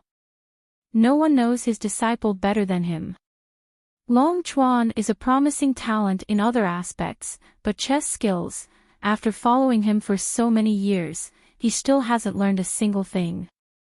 Long Chuan's chess skills are only at the level of an ordinary master, unable to advance any further. Other skills may be made up for by hard work, but chess skills require too much talent. Long Chuan embarrassedly lowered his head, but still not convinced, muttering, But, Miss Shui's chess skills are really high, very high. She only learned for 7 days and can defeat disciple in a moment. Doesn't that mean she really has talent in chess? In time, she may really become Master's opponent. Master, why don't you keep her and try? Shinjioli's painting hand paused slightly, lifted his sleeve and pointed to the side. A chessboard appeared on the big stone next to him, and in the middle of the chessboard was half a chess game. You take the white pieces. If you can solve this chess game within an hour, I will fight you. His words were naturally directed at Shui Yimo. Okay. Shui Yimo went to look at the chess game without saying another word. Since Ning Xuemo and Ning Xuemo were one body, Ning Xuemo could see everything clearly. It was a delicate chess game. In Ning Xuemo's eyes, it was not too difficult, but if one was not a master among masters, this chess game would not be solved. This chess game seemed to have really stumped Shui Yimo. She frowned and pondered. Ning Xuemo sincerely hoped that she would be able to pass. She hated that she couldn't be by her side to remind her. However, in this world, she was like air. She could see these people, but they couldn't see or hear her. So she could only look on helplessly as time passed by, feeling anxious. Almost an hour later, Shui Yimo suddenly moved, as if she was flying. Strangely, she placed the white pieces, but the black pieces seemed to be controlled by someone in the dark.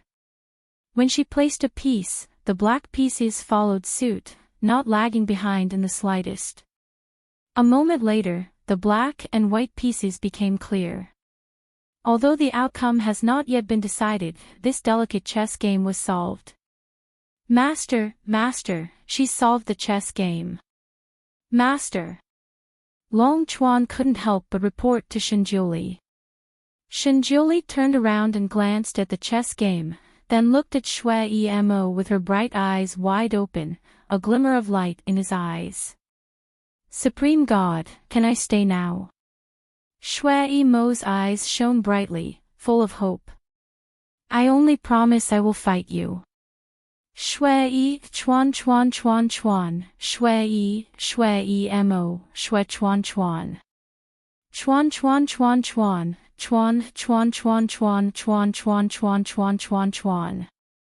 Ed Ning Xuemo knew how abnormal Shinjioli's chess skills were. How could it be easy to win against him? She watched Shui Yimo and Shinjioli play. Shinjioli didn't sit in front of the chessboard. He was still painting. Every time Shui Yimo placed a piece, he would also place a piece. His speed was extremely fast, and he didn't even turn his head.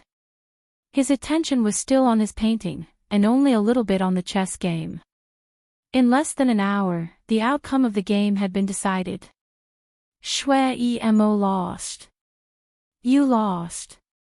Shinjuli's voice was cold and indifferent. Yes, I lost. Shui Emo was somewhat dejected, tightly pursing her lips.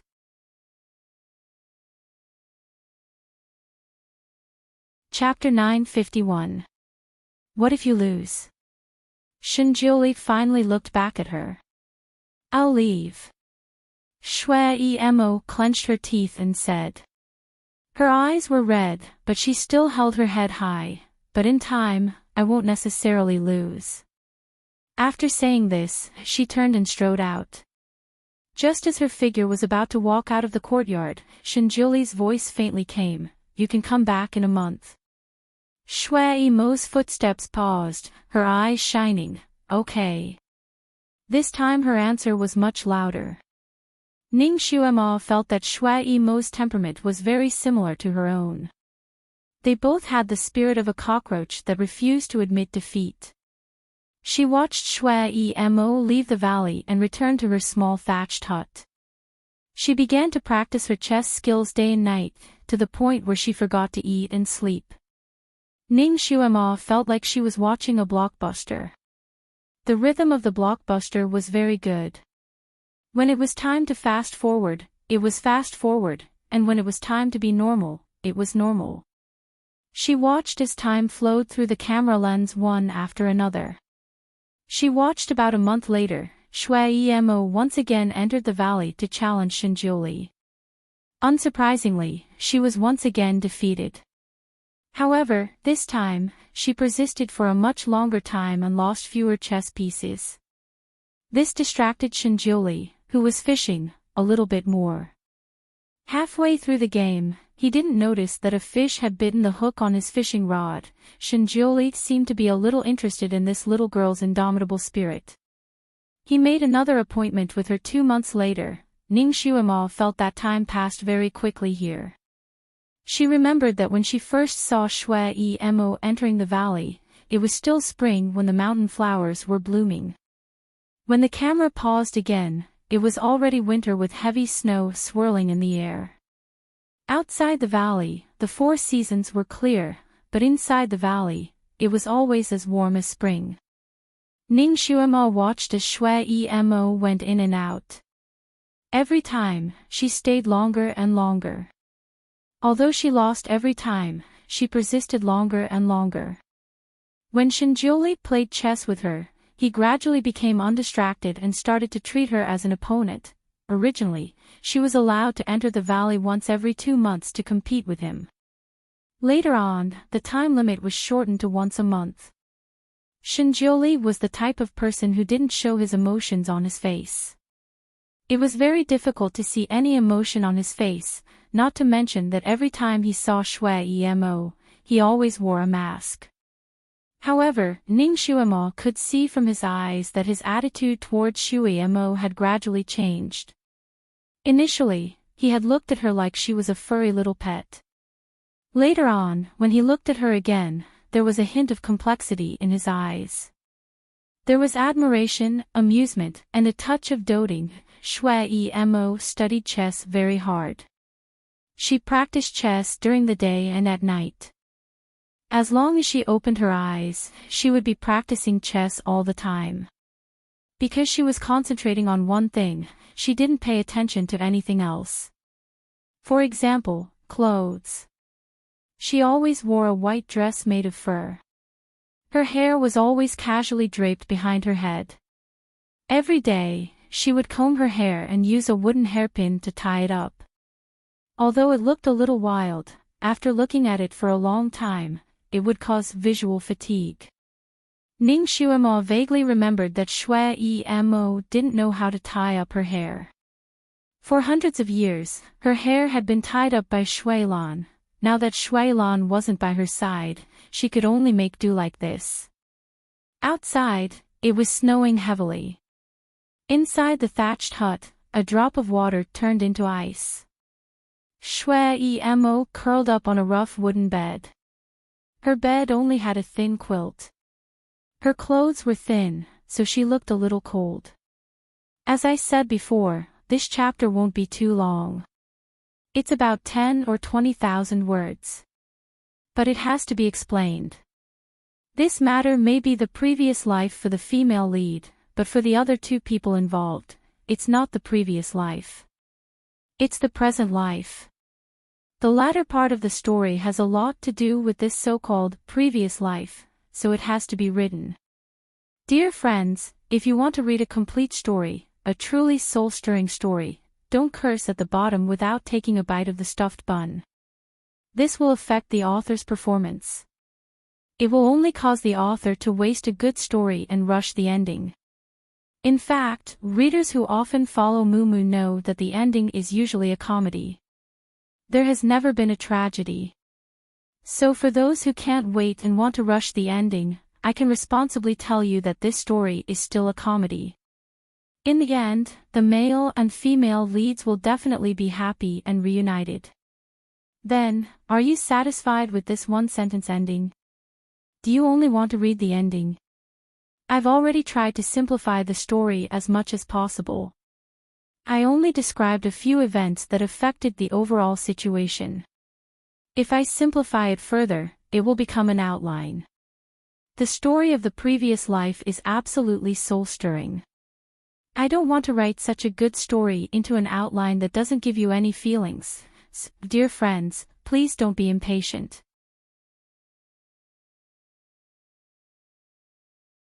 Chapter 952. In fact, Shui Emo only needed to meditate to get rid of the cold, but she didn't want to meditate. Instead, she spent every second studying chess. Her small body curled up on the bed, her face blue and white from the cold. She was still fiddling with the cold chess pieces, murmuring, "I must win tomorrow. I must enter the valley." She was probably too cold and too sleepy. After fiddling with the chessboard for a while, she unknowingly fell asleep. She wasn't very good in her sleep. She was already uncomfortable from the cold, but she still kicked off the quilt and curled up into a ball wearing only a thin layer of clothing.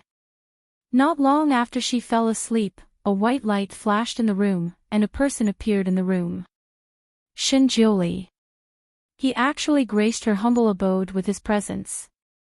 He looked down at the girl sleeping there. With a lift of his hand, the thin quilt she kicked to the side was put back on her body. Looking at the furnishings of her small room, his eyebrows slightly wrinkled. It was truly a humble abode. Besides a bed, a table, and a stool, there was nothing else. "I must win," Shui Emo murmured on the bed. She didn't open her eyes, obviously talking in her sleep. Shinjuli was just about to go out when he heard her sleep talk.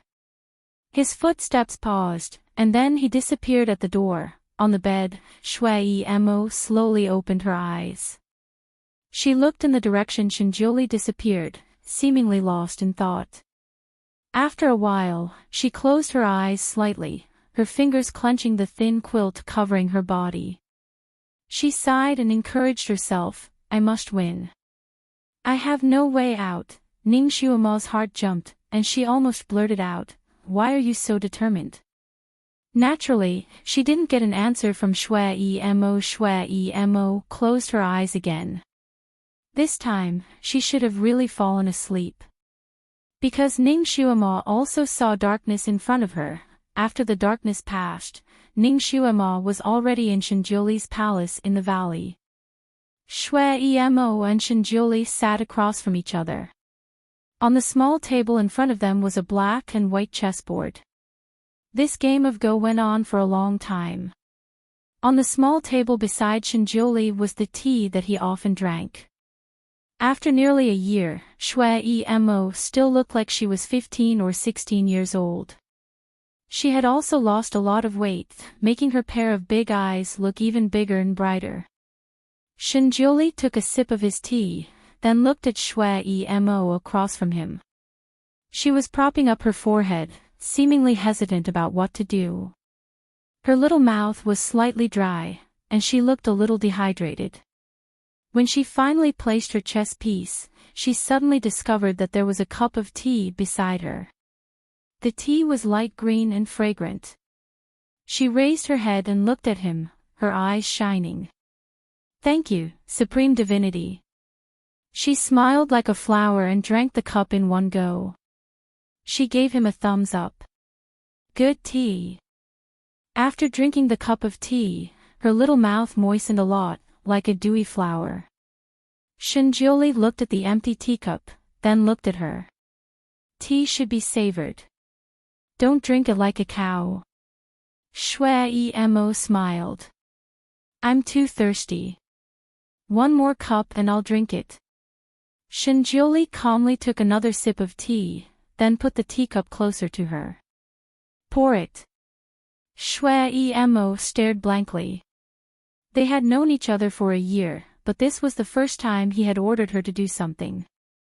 Although this task was very insignificant, it was clear that his attitude towards her had changed. This was a good sign. Shui Emo immediately picked up the teapot and poured a cup for him. Of course, she also poured a cup for herself. Chapter 953. The teapot is not big, but after pouring out 2 cups of tea, it's still full. Obviously, it's a treasure. Because Shui Emo was fasting, she hadn't eaten or drunk anything for a year. This tea was obviously not ordinary tea. It should have something to replenish her strength. Not long after Shui Emo drank it, her little face looked rosy, and she became much healthier. "You haven't eaten or drunk anything this year." Shinjioli began to chat with her about daily life. "I don't eat." Shui Emo's confidence is somewhat lacking. She does know the art of Anidia, but the reason why she doesn't eat or drink is because she doesn't know how to do it, and also focused on honing her chess skills. As soon as her voice fell, a plate of pastries appeared in her hand. The pastries look, smell and taste good. At first glance you can tell it's a delicacy. Although she doesn't need to eat for a long time, it doesn't mean she doesn't have cravings. Now that she suddenly saw a plate of pastries, she couldn't help but swallow a mouthful of saliva. She looked up at him. "For me?" "A prize." Shinjioli briefly answered with 2 words, "If you win, not only can you stay, this plate of pastries is also yours." "What if I lose again?" Shui Emo doesn't fight a muddled battle. She has lost too many times, so she has to consider what to do if she loses. "If you lose, leave here forever and never come back." Shinjioli stated his conditions. Shui Emo's fingers stiffened, her little face slightly changed. "My chess skills have improved fast enough." "It's quite fast, that's why I accompanied you for half a year." Shinjioli's tone is still indifferent, his eyes falling on her. "So, this game is a crucial one, do you understand?" "I understand." Shui Emo's little face also became serious. Every single piece was carefully calculated before it was placed. In the first half of the game, Shui Emo showed signs of losing. Her fingers holding the chess piece faintly turned white, and her little mouth was tightly pursed. Shinjioli calmly looked at her, and lightly said, "The more you lose, the more you have to stabilize your mind." It's the first time he said such a long string of words, but what he said was the truth of doing things. Shui Emo took a deep breath and steadied her mind. Black and white stones continued to fall from the fingertips of the 2 people. Ningshuema was now also an expert in Go. She had been immersed in this path for many years, so her Go skills were naturally much better than Shui Emo's. She had also played against Shinjioli countless times, so she knew that his actual level was much better than Shui Emo's. If nothing unexpected happened in this game, Shui Emo should still lose. But at the end of the game, Shinjioli was defeated by a single piece. Shui Emo won. He won. Shui Emo stared blankly at the chessboard for a long time. "I won." Shinjioli calmly picked up the teacup next to him and took a sip. Not bad, you won this round by luck. Ha ha ha, I won. I finally won. Shui Emo was not interested in the word luck. She beamed with joy, suddenly stood up and spun in a circle. Her skirt fluttered, like a flower blooming under the sunlight, making her excited little face even more tender and beautiful. After working hard for a year, fighting hard for a year, now she finally got the result she wanted. She was naturally very happy, her smile as bright as a pearl in the dark night. Shinjioli also seemed to be infected with her joy, his pair of black eyes slightly flashing. He did not speak, just leisurely sipped his tea. Supreme God, can I stay? Happiness did not come easily, Shui Emo was skeptical.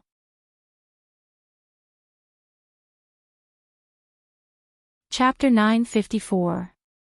Shui Emo clearly didn't believe in this good luck. Yes.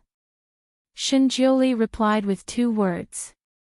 Shui Emo's eyes curved like the moon.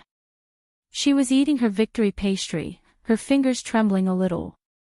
Why do you have to stay here? Don't tell me you're homeless. With your intelligence, you can live well anywhere. Shinjioli looked at her and asked. Because. Shui Emo's eyes returned to Shinjioli's face. She tilted her head and looked at him for a moment, then finally said an earth-shattering sentence, because I like you, Supreme Divinity. I'm Mo. I've liked you for several hundred years, Pa. Shinjioli's teacup fell to the ground. Ning Shuemo, who was watching the fun with her arms crossed, also trembled in her heart. This Shui Emo really won't stop until she's shocked to death. Just as this thought came to her mind, she heard a voice that seemed to come from thousands of miles away. Master, are you awake? Are you still going to Yifeng's place? Kirin. Yifeng. Ning Shuemo quivered. The dream she couldn't dispel just now suddenly melted like spring snow. The bed curtains of lotus leaves, the soft bedding, and the warm sunlight shining into the room, this was Tianyin Peak Supreme Divinity Hall, and also her temporary residence. As soon as she woke up, she was a little dazed. Lifting her hand to tidy up her hair, she vaguely remembered having a very long dream. In the dream, there seemed to be great God and a girl. She could actually vaguely remember a bit of the dream. This had never happened before. This should be a good thing, right? Was she going to be cured of her problem of not being able to remember her dreams? She hurriedly tried to recall the scene in her dream, but could only remember a few fragments. These fragments were very scattered, and she almost couldn't piece them together. She only remembered that Great God seemed to be playing chess with a girl, and in the end, he even let the girl win. TCH, Great God didn't even let her win. She didn't even get to eat a single pastry. While her mind was in a mess, Kirin's telepathy came again. Master, are you awake? Tomorrow was Yan Ziyuan's wedding day. Didn't you say you wanted to take a look? Yan Ziyuan. Yifeng. God, she had been so busy these past few days that she had forgotten about her 2 friends. Oh no. Tomorrow was Yan Ziyuan's wedding, and her Buddha Lotus Mountain was 4,000 to 5,000 miles away from Daliang City. Even if she flew, she wouldn't be able to get there in a day. She thought about Yifeng's loneliness and how well Yan Ziyuan treated her. Ning Shuema couldn't help but pat her forehead, and all her sleepiness disappeared without a trace. There was obviously something strange about Yan Ziyuan's wedding, and Yifeng was not good at stirring up trouble. He would only grieve silently and protect her in silence. He might not be able to stop it in time. Once this happened, these 2 people would regret it for the rest of their lives. Therefore, no matter what, she had to rush over before Yan Ziyuan's wedding. With her current ability, she obviously couldn't do it, so she could only ask for help from Great God. She jumped up from the bed, but something hard bumped her. She looked down and found a shiny object next to her pillow. The moonlight flute. She remembered that she had always kept it in her chinkuan bag. When did it come out by itself? And it happened to be under her pillow. Maybe she wanted to see it again before sleeping, so she groped it out in a daze. Ning Xuema was in a hurry to get out, so she didn't have time to think about it.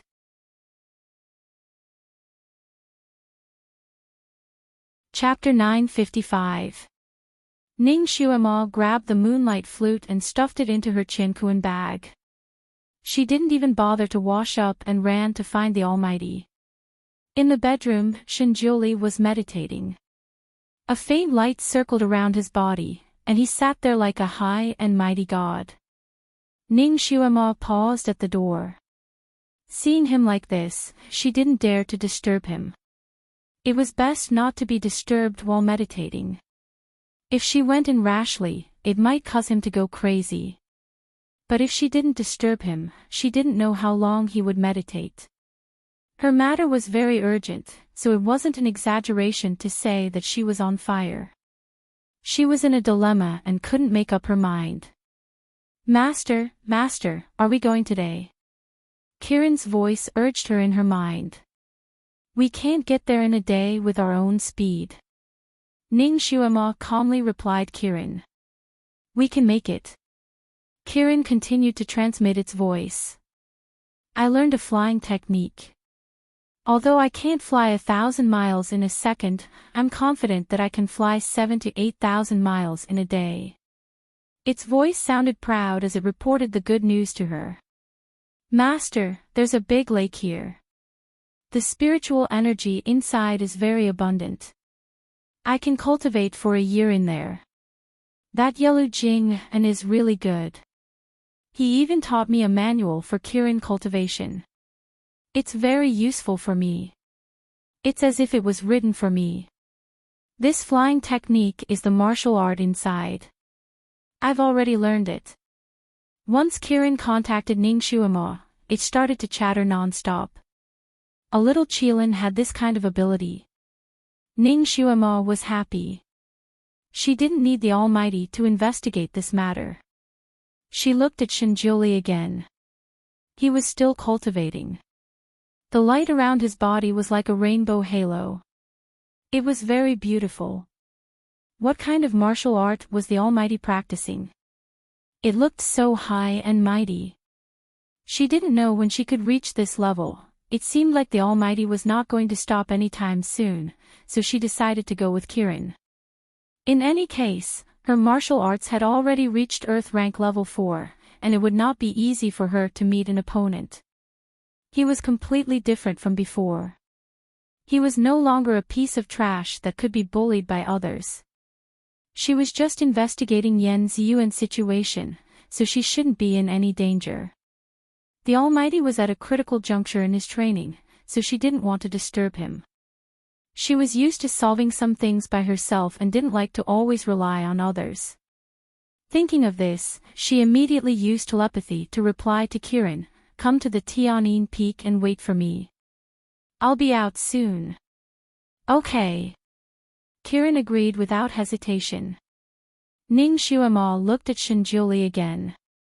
After thinking for a while, she picked up the pen and paper on the table and left him a letter.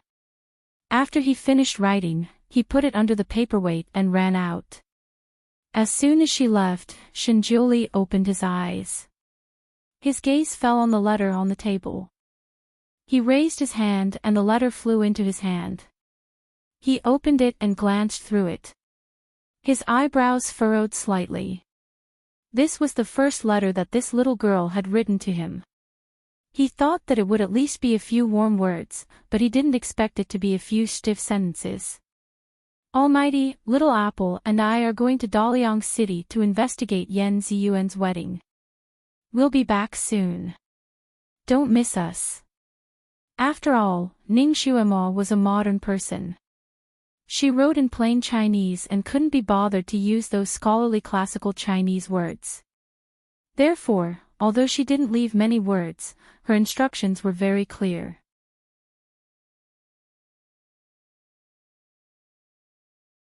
Chapter 956. Shinjioli lowered his eyes and stared at the last two words. Don't miss me. How could he not miss her? This girl was destined to lead the Axemen, and every step she took brought disaster. How could he be at ease when she went out alone? The journey to Daliang City was thousands of miles away, and she hadn't learned how to ride a sword yet. If she went there, she could only rely on that unreliable Kirin.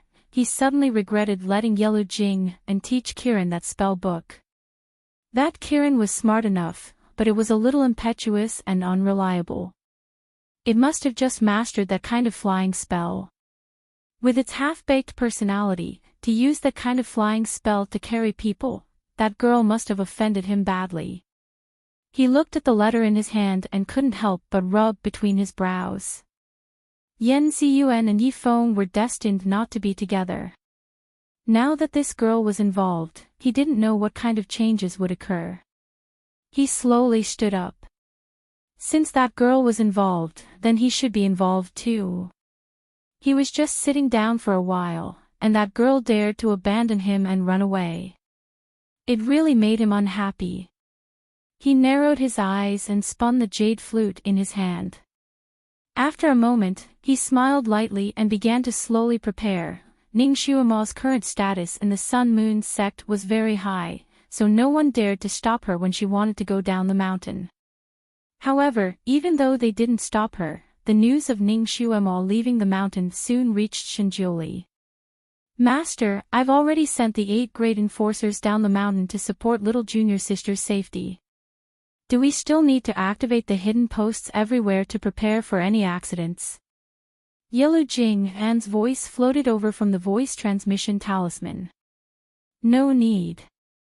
Withdraw the 8 great enforcers, and don't move the hidden posts. Shinjioli's voice was heard. Yes. Yellow Jing An replied. He still didn't understand. Master was very nervous about this little junior sister. He was afraid that she would melt in his mouth and fall off his head. Now that little junior sister had gone down the mountain alone, how could Master let her go? Although he didn't understand, he still followed his master's instructions and sent a message to the 8 guardians of Dharma to come back. He asked them a few more questions and learned from them that Ning Xuema had gone down the mountain. After thinking for a while, he decided to report to his master. Master, the 8 guardians have already retreated. Little junior sister has already reached the bottom of the mountain.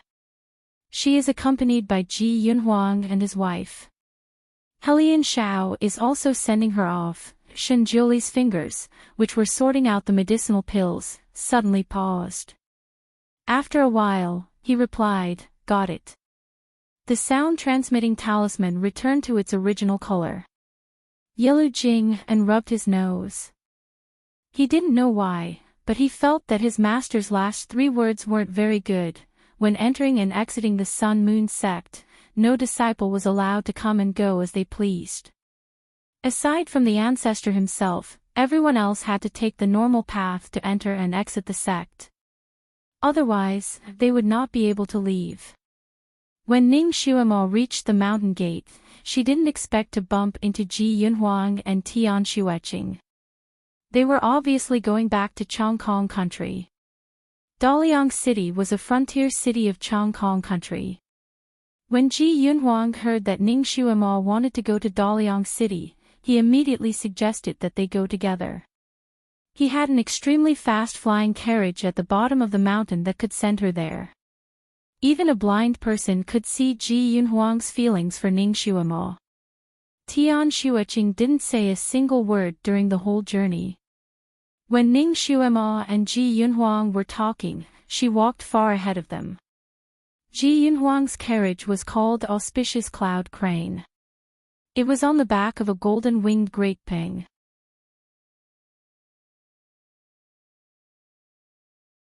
Chapter 957. The great peng bird's flying speed was extremely fast. It could travel 4,000 to 5,000 miles in a day without any problems. According to Ji Yunhuang, he could make the great peng bird fly even faster. they wouldn't need to rest at night. According to his estimation, they should be able to reach Daliang City by tomorrow morning. Ning Xuema calculated the time. Yan Ziyuan's wedding should be tomorrow at noon. She had to get there in the morning. If she didn't investigate clearly before speaking up to stop them, she was afraid that she would be too late. She had also asked Kiran. According to Kiran, they should be able to arrive by tomorrow morning. They should arrive 8 hours earlier than Ji Yunhuang's carriage. Right now, Ning Xuema was in a race against time. 8 hours was extremely precious to her. Furthermore, she didn't want to have anything to do with Ji Yunhuang, so she tactfully declined his offer. Ji Yunhuang was naturally disappointed. He was about to persuade her again when he met Helian Shao, who had just returned to the mountain. Helian Shao was a bright and enthusiastic youth. He was very happy to see Ning Xuema. When he heard that Ning Xuema was going down the mountain, he immediately wanted to send her off. No matter what, he had to send Ning Xuema off the mountain. Just like that, the 3-person group became a 4-person group. Helian Shao pestered Ning Xuema and asked her many questions, pushing Ji Yunhuang to the side. Although Ji Yunhuang was unhappy, he couldn't do anything about it. According to seniority, Ji Yunhuang and Helian Shao were senior and junior brothers. They were of the same generation. Moreover, the other party was the son of a prince of the Feixing kingdom. Regardless of his status in the Sun-Moon sect or his status as a commoner, Ji Yunhuang couldn't suppress him. Ji Yunhuang's temperament was rather gloomy. He belonged to the type of people who didn't express his emotions in words. This kind of person also had a fatal flaw. He wasn't used to fighting with others openly. Simply put, he wasn't as thick-skinned as Helian Shao. Furthermore, Ji Yunhuang disdained to fight with a half-grown child like Helian Shao. Moreover, Ning Xuema's attitude towards him was sufficiently polite and cold, which greatly damaged his confidence. Therefore, after he smiled slightly, he automatically fell back a step, allowing Ning Xuema and Helian Shao to walk side by side in front of him. Although Ning Xuema's body was about the same age as Helian Shao, her mental age was older, so she only treated Helian Shao as a child. Naturally, she was unrestrained when talking to her child, so she seemed to be one step closer to Helian Shao. This made Ji Yunhuang, who was watching from the back, feel rather uncomfortable. He looked forward again and saw Tian Shuiqing walking alone in front of him. She didn't even turn her head back. There was a slightly complicated look in his eyes. The night before yesterday, he had a merry party with his senior and junior brothers. Due to his melancholy, he drank until he was dead drunk. It was only yesterday morning that he returned with his junior brothers and junior sisters. However, on the way back, he bumped into Tian Shuiqing. When he saw her, he felt an indescribable anger in his heart. Thus, he could not help but speak coldly to her. After provoking her to leave, he went to 4th junior sister's room and poured a few large cups of hangover soup to sober her up. After he sobered up, he didn't want to return to his room. Instead, he went to train with his fellow disciples for a day. However, due to carelessness, he missed the last 2 hours of his return and fainted on the martial arts field. He heard from his fellow disciples that they were very anxious at that time and were about to find a doctor from the Sun-Moon sect. However, Tian Shuiqing came and carried him back to his room without any explanation. Her fresh blood woke him up, and the moment he opened his eyes, she silently burrowed into his arms as usual. He wished he could kill her. However, he couldn't leave her. He hatefully pressed her under his body and entered her without any warmth as usual. He took her without any pity.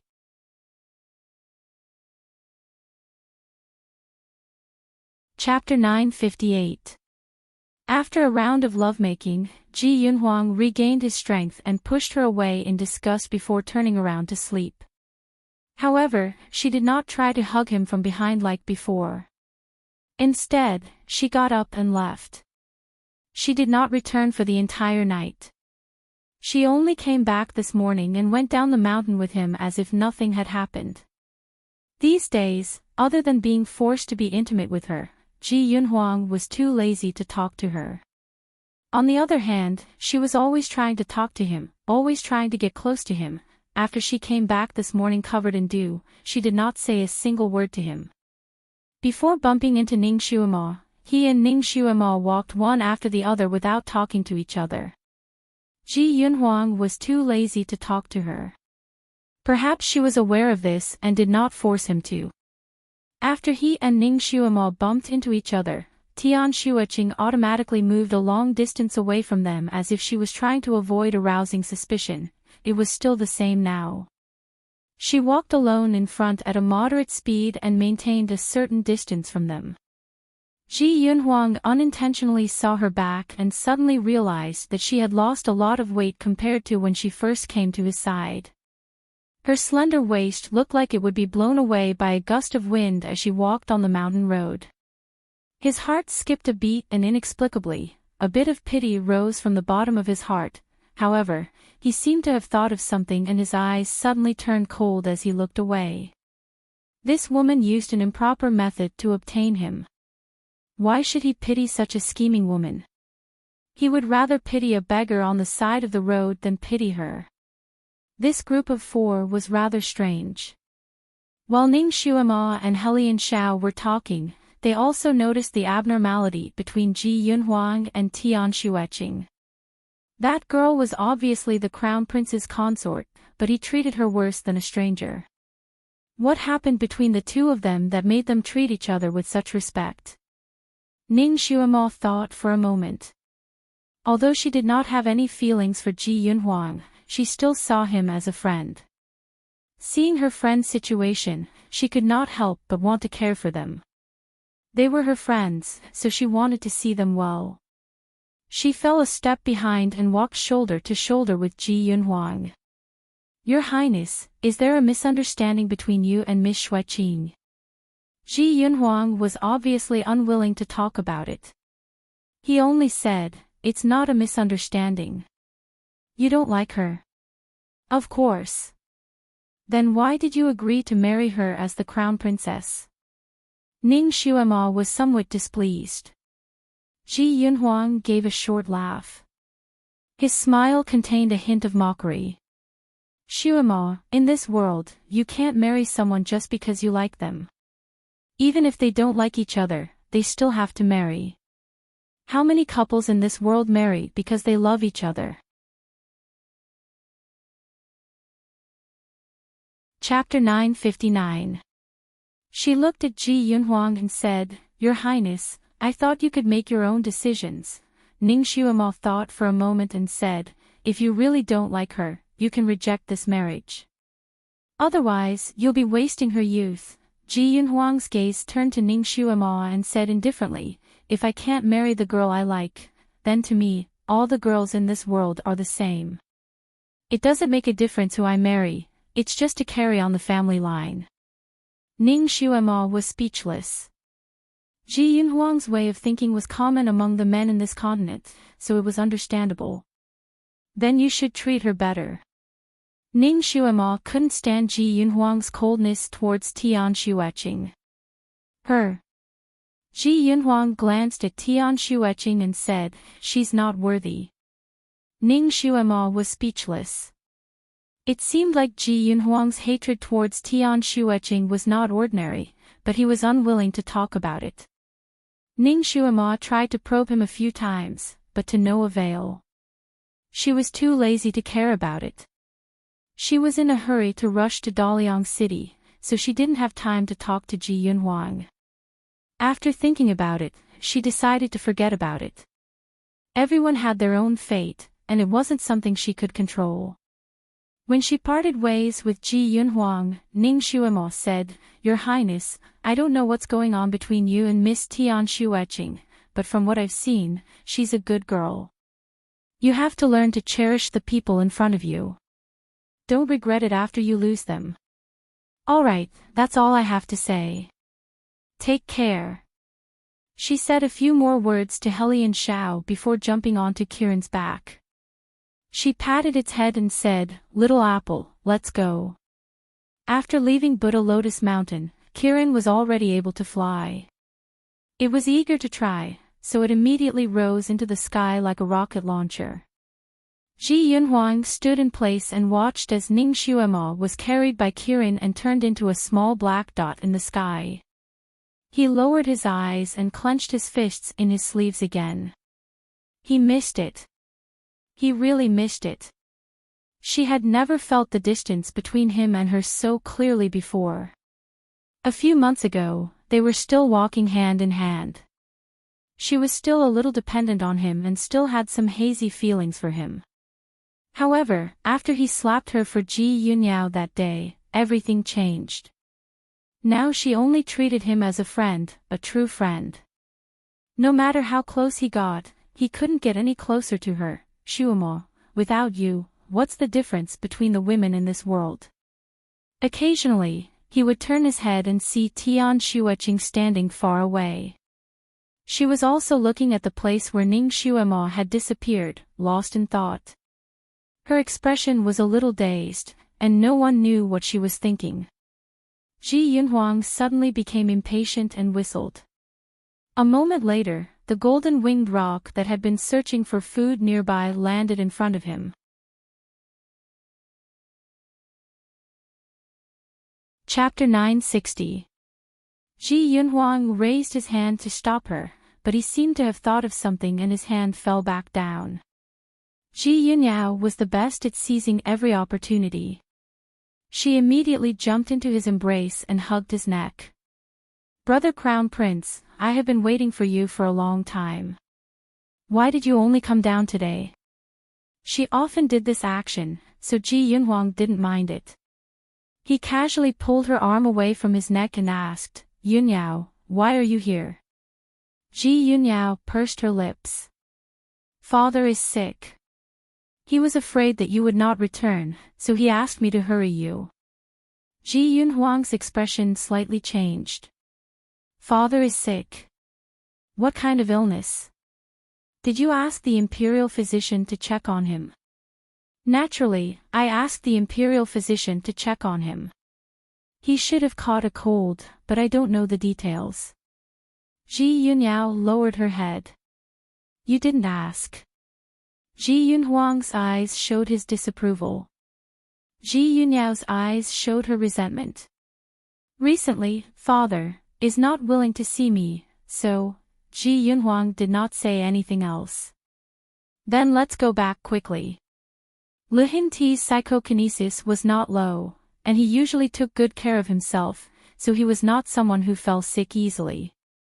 This time, his sudden illness was not as simple as it seemed on the surface. He immediately jumped onto his golden-winged roc. Ji Yunyao's eyes turned, and she also jumped up. "Brother Crown Prince, I am also worried about father. I will go back with you." Ji Yunhuang was slightly startled and glanced at Tian Xueching who was walking over. The cabin on the golden-winged roc's back was quite narrow. It could fit 2 people, but it would be too cramped for 3 people. Moreover, it would be difficult for the golden-winged roc to carry 3 people at the same time. Its speed would also be much slower. "Yunyao, take your red-crowned crane back," Ji Yunhuang said. Ji Yunyao immediately pursed her lips and pulled up her trousers. "Brother," Yunyao was too anxious on the way here and accidentally fell. "My leg hurts. Yunyao has lost a lot of my power, and now it is cold. I have a headache from the wind on the red-crowned crane." She looked at Ji Yunhuang pitifully. Yunyao doesn't want to be blown by the wind anymore. She glanced at Tian Xueching again. "If brother thinks that the cabin is too cramped, why don't you let the future crown princess ride my red-crowned crane?" Ji Yunhuang frowned and glanced at Tian Xueching. Tian Xueching originally walked over quickly, but at this moment, she stood there and looked at them. She pursed her lips slightly and did not have any intention to speak. Seeing her like this, Ji Yunhuang felt an indescribable irritation in his heart. His head heated up, he immediately said, "All right, we'll do as you say." He then glanced at Tian Shueqing and said, "You can sit on Yunyao's crane at the back." After saying this, she entered the carriage. Ji Yunyao naturally followed behind her. Before entering, she smiled at Tian Shueqing, "Then I'll have to trouble the crown prince consort." The golden-winged roc seemed to have sensed its master's impatience and immediately soared into the sky. The huge wings flapped violently, causing Tian Shueqing's clothes to flutter wildly. She staggered 2 steps back, and the golden-winged great ping flew away in the blink of an eye. She was abandoned by him again. As long as there was someone else, she would always be the one left behind. Tian Shueqing looked in the direction in which the great roc flew off, and then lowered her head to look at her pale and thin wrist. There was a deep scar on it, and the wound had just scabbed over. It looked a little hideous. She stared at the wound in a daze, somewhat lost in thought.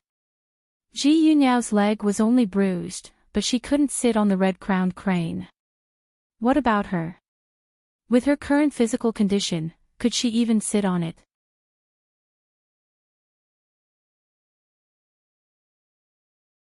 Chapter 961. Tian Shueqing laughed bitterly in her heart. She lowered her eyes and was about to put down her sleeves. "Hey, what happened to your wrist?" A voice suddenly sounded from behind her. She quickly took 2 steps to the side and looked at the handsome and childish young man behind her. She pursed her lips and said, "It's nothing." Then she turned around and walked towards the red-crowned crane. She had to rush back within 2 days, or else Ji Yunhuang would faint. The continuous blood loss made her dizzy, and her steps were slightly unstable. "Your face is too pale, this is a symptom of excessive blood loss." Helian Shao was a warm-hearted young man. He looked at Tian Shueqing and frowned. "Why did you cut your wrist to commit suicide?" There were many ways to seek death in this world, especially in this continent where psychokinesis was common. It was extremely easy for a person to seek death. No one would choose to cut their wrist, which was a traditional and painful way of seeking death. Therefore, Helian Shao looked at the cut on her wrist and felt that it was very strange. "I didn't commit suicide." Tian Shueqing's eyebrows jumped. "Then what happened to your wrist? It can't be someone else who cut it, right? I think you cut yourself." Helian Shao dealt with weapons every day, so he was very familiar with all kinds of wounds. He could tell by looking at the length and depth of the wound on her wrist. "Moreover, you used a short blade to cut yourself. Looking at the shape of your wound, it should have cut your artery." Tian Shueqing didn't want to explain to him and didn't want to pay attention to him. She said, "It has nothing to do with you." She walked in front of the red-crowned crane and wanted to jump on it. This was obviously not an ordinary red-crowned crane. It was twice the size of a normal red-crowned crane. It probably didn't recognize Tian Shueqing. When it saw Tian Shueqing landing on its body, it let out a long cry and subconsciously dodged to the side. It even pecked at Tian Shueqing at lightning speed. Tian Shueqing dodged. She didn't know if it was because she had lost too much blood, but her movements were much slower than before. Seeing that she couldn't avoid the red-crowned crane's huge mouth, she steeled her heart and raised her arm to block. Damn it! Fortunately, Helian Shao saw that the situation was bad and acted in time. He sent a palm towards the red-crowned crane's huge mouth. His kung fu was very high, and he did not want the beast to hurt people, so his attack was very heavy. The red-crowned crane cried out in pain and flew out horizontally. After the red-crowned crane flew out, it rolled on the ground before barely jumping back up. Blood flowed out of its huge mouth, and it opened its mouth to let out a mournful cry. It didn't dare to stay any longer and didn't care about Tian Shueqing anymore. It flapped its wings and flew away. Tian Shueching, her face was pale as she looked at Helian Xiao. You. Now that even the red-crowned crane had flown away, how was she going to go back?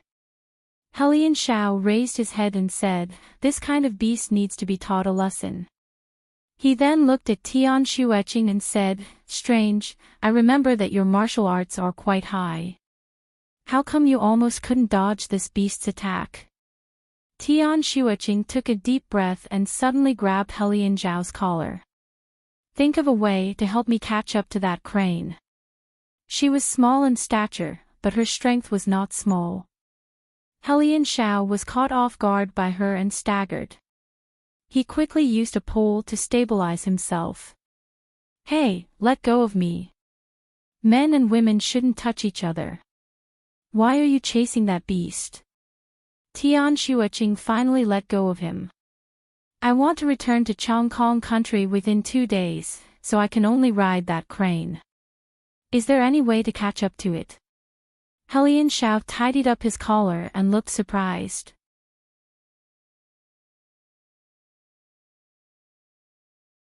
Chapter 962. That Ji Yunhuang has already treated you so badly.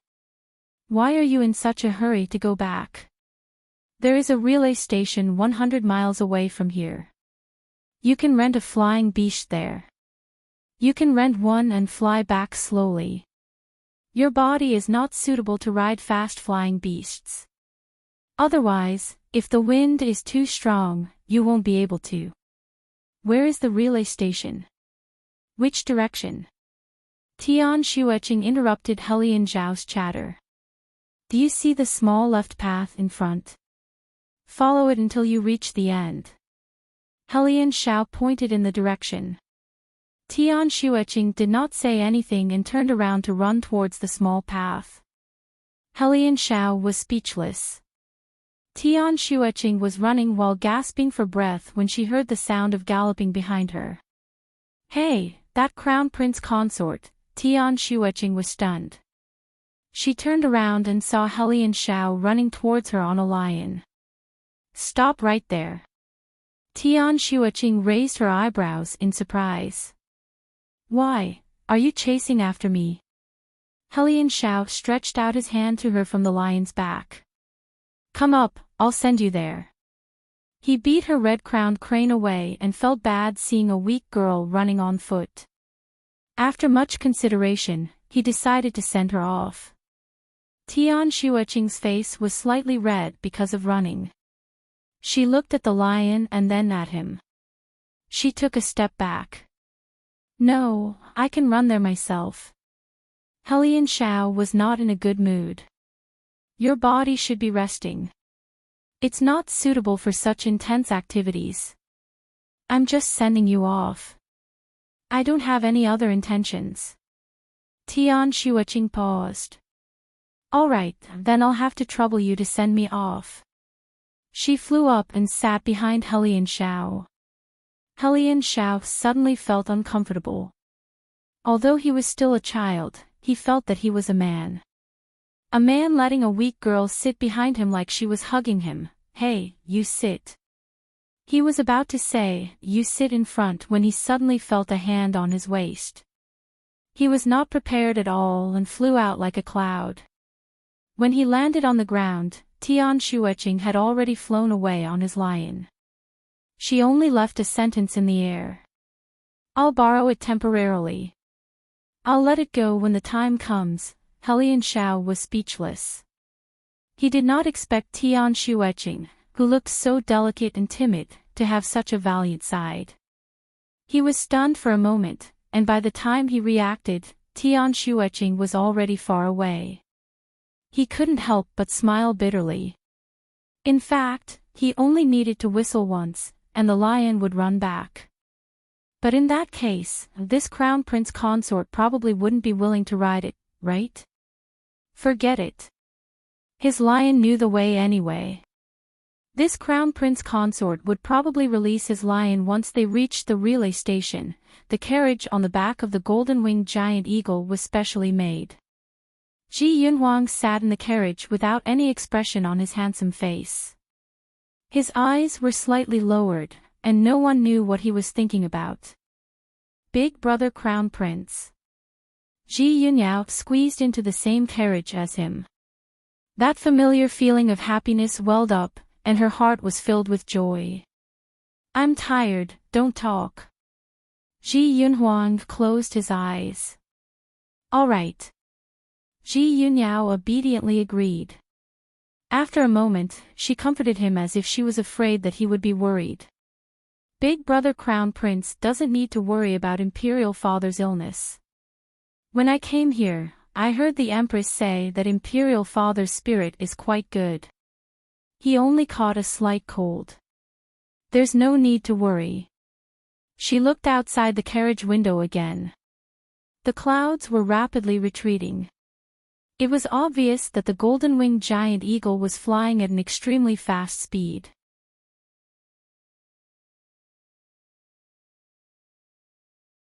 Chapter 963. Brother, tell the rock to slow down. There's no need to rush. She only wanted to be alone with Ji Yunhuang.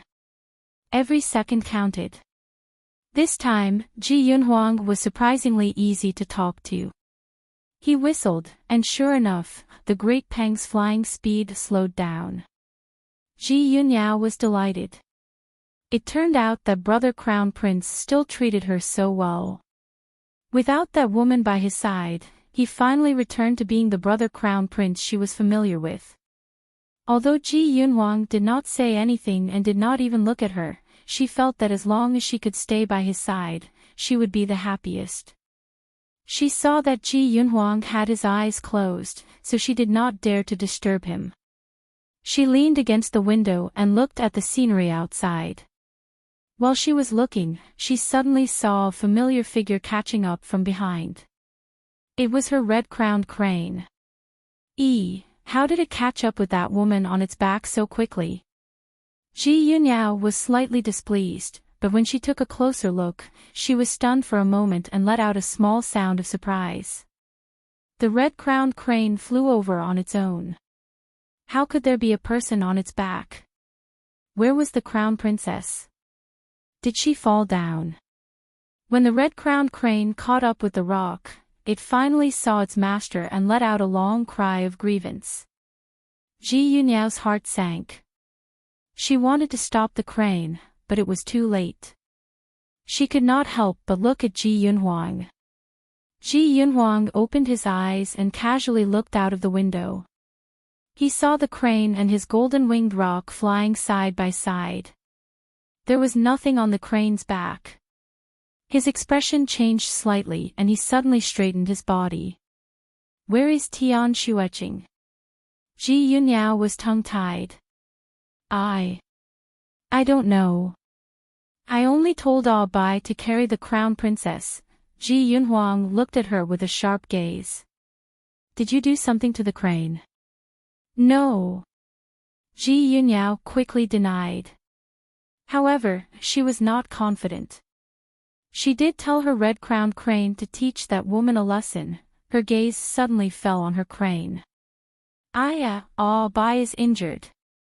Who attacked it? Damn it. Who bullied my Ah Bai? She obviously felt sorry for her red-crowned crane more than the crown princess. Ji Yunhuang coldly said, ask it where the crown princess is. Do you still need to ask? Someone must have attacked her. What did that woman do? You actually summoned the enemy and caused my Ah Bai to be injured as well. Ji Yunyao complained. Ji Yunhuang ignored her and suddenly whistled. The golden-winged great peng that was in the middle of flying made a turn and flew back. Ji Yunyao was shocked. Brother, you want to go back and look for her? If she had fallen from the sky, she would have died a long time ago. It would be useless even if you found her. He might as well instruct his men to search for her body along the way. Let's hurry back to the city. Father is still waiting for us. It's good that that woman fell to her death. It could also be considered as removing the thorn in her heart. Big Brother Crown Prince was hers, and any woman who coveted him deserved to die. Before Ji Yunyao could finish her rambling, the carriage door suddenly opened. Her body was pushed out of the carriage door by a strong force. Her body immediately floated into the air. She screamed in fright. Before she could stop screaming, she had already landed on the red-crowned crane's back. The crane swayed and almost threw her off. She desperately grabbed onto the crane's feathers and barely stabilized her body. When she raised her head again, Ji Yunhuang's golden-winged rock was already far away. Only one sentence was left floating in the air. "You go back first, I'll catch up later."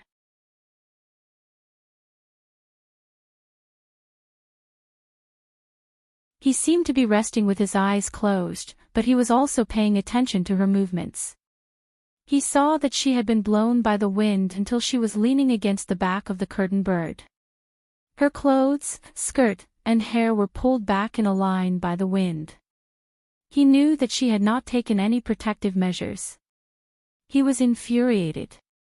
Was this woman trying to trick him again? He picked up a book beside him to read, but his mind was in a mess and he couldn't continue reading. When he glanced out of the window again, he saw her little hand slowly letting go of the feather and her body sliding down. Damn it! If she were to fall from such a height, she would only be smashed into a meat patty. Ji Yunhuang quickly ordered the golden-winged roc to approach the large bird. Then, in a flash, he leaped onto the back of the large bird and caught her just as she was about to slide down.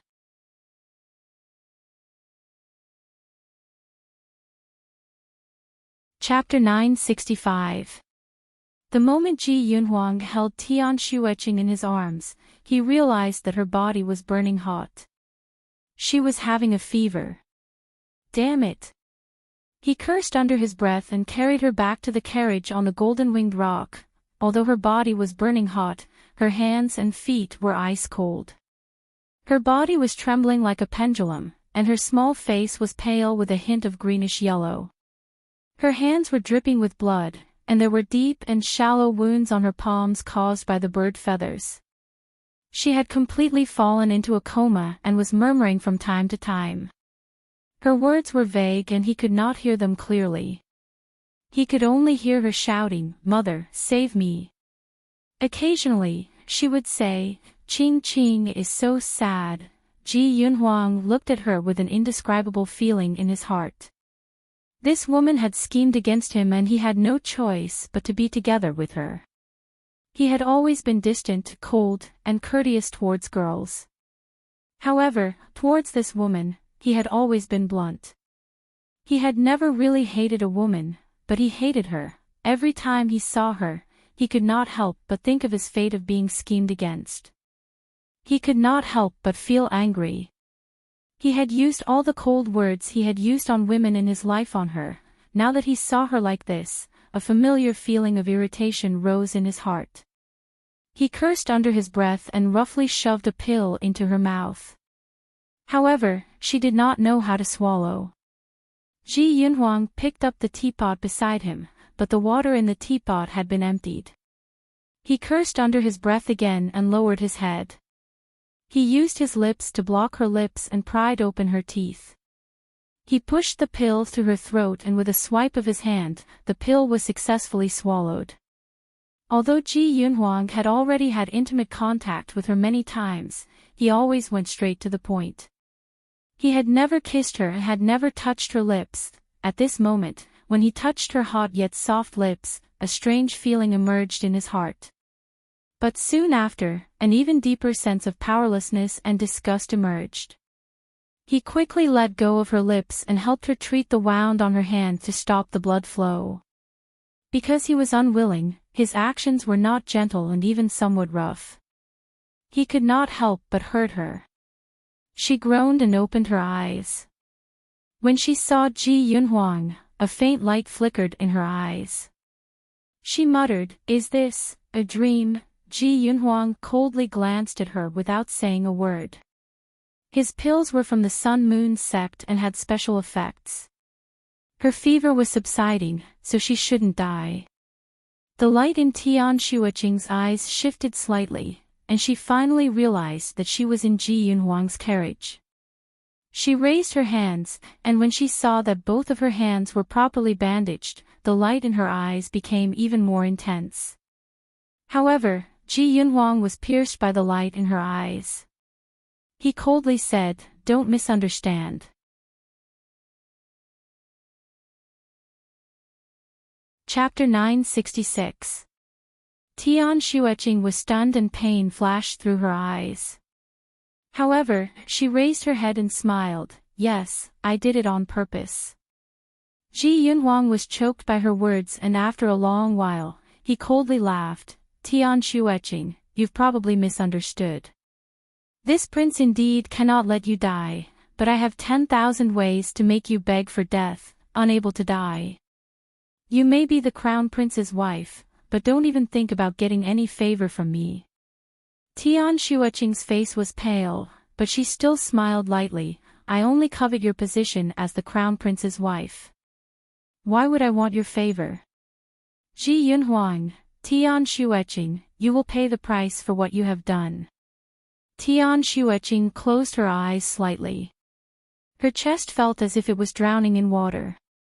The price? She had already paid the price, and it was impossible to take it back. The two of them stopped talking. The golden-winged rock carried them and flew into the distance, into the unknown future. Ning Xuemo was extremely regretful. She regretted listening to Kirin's words. Kirin's flying speed was indeed extremely fast. It was comparable to a jet, and its speed was as fast as 1,000 miles per hour. However, Kirin did not know how to set up a wind barrier. Ning Xuemo's defensive technique could be easily blocked if she was riding on an ordinary bird. But on the little Qilan's back, which was so fast, her defensive technique was obviously not enough. One could imagine the feeling of flying on a plane without a cabin. The oncoming hurricane could almost cut a person into pieces. Fortunately, Ning Xuemo's clothes were specially made and were imbued with the ancestors' psychokinesis, so they wouldn't be torn or blown away by the wind. Otherwise, this hurricane would definitely rip her clothes apart and make her run around naked. The wind made it difficult for her to open her mouth and eyes. She desperately used her psychokinesis to protect herself, but her face and body were still in pain. At such an extreme speed, not only was the wind strong, it was also very cold. She only felt that the heat in her body was rapidly disappearing, and her hand that was holding the Kirin horn was so cold that she could barely feel it. After all, Kirin was a divine beast, and its skin was naturally resistant to the wind, so it didn't feel much discomfort. It flew happily in the air. This feeling of being able to completely let go was really good. Its flying skill was amazing. Master, how's my flight technique? Isn't it fast?" "Ha ha ha," Kirin said proudly. He was eagerly looking forward to being praised by his master. Because they were so close to each other, it spoke normally and did not use telepathy. Using that kind of spell would consume a little bit of telekinesis. Therefore, Kirin preferred to communicate with Ning Xuemo normally when they could. Ning Xuemo's mind was completely focused on resisting the heavenly wind. Her ears were filled with whistling sounds that tore through the air. Her ears were ringing so badly that she couldn't hear what the little Qilan was saying. Kirin asked twice but didn't get a response. He was a little puzzled, so he could only use telepathy. Master, can you hear me?" Ning Xuemo heard it this time, but she didn't have the energy to respond to it. She couldn't be distracted at all. Once she was distracted, she might be blown away by the wind. Damn it, if she had known it would be like this, she would have fastened a safety belt on Kirin. Kirin's body was covered with slippery scales. She could only rely on the Kirin horn to support herself while riding on its back.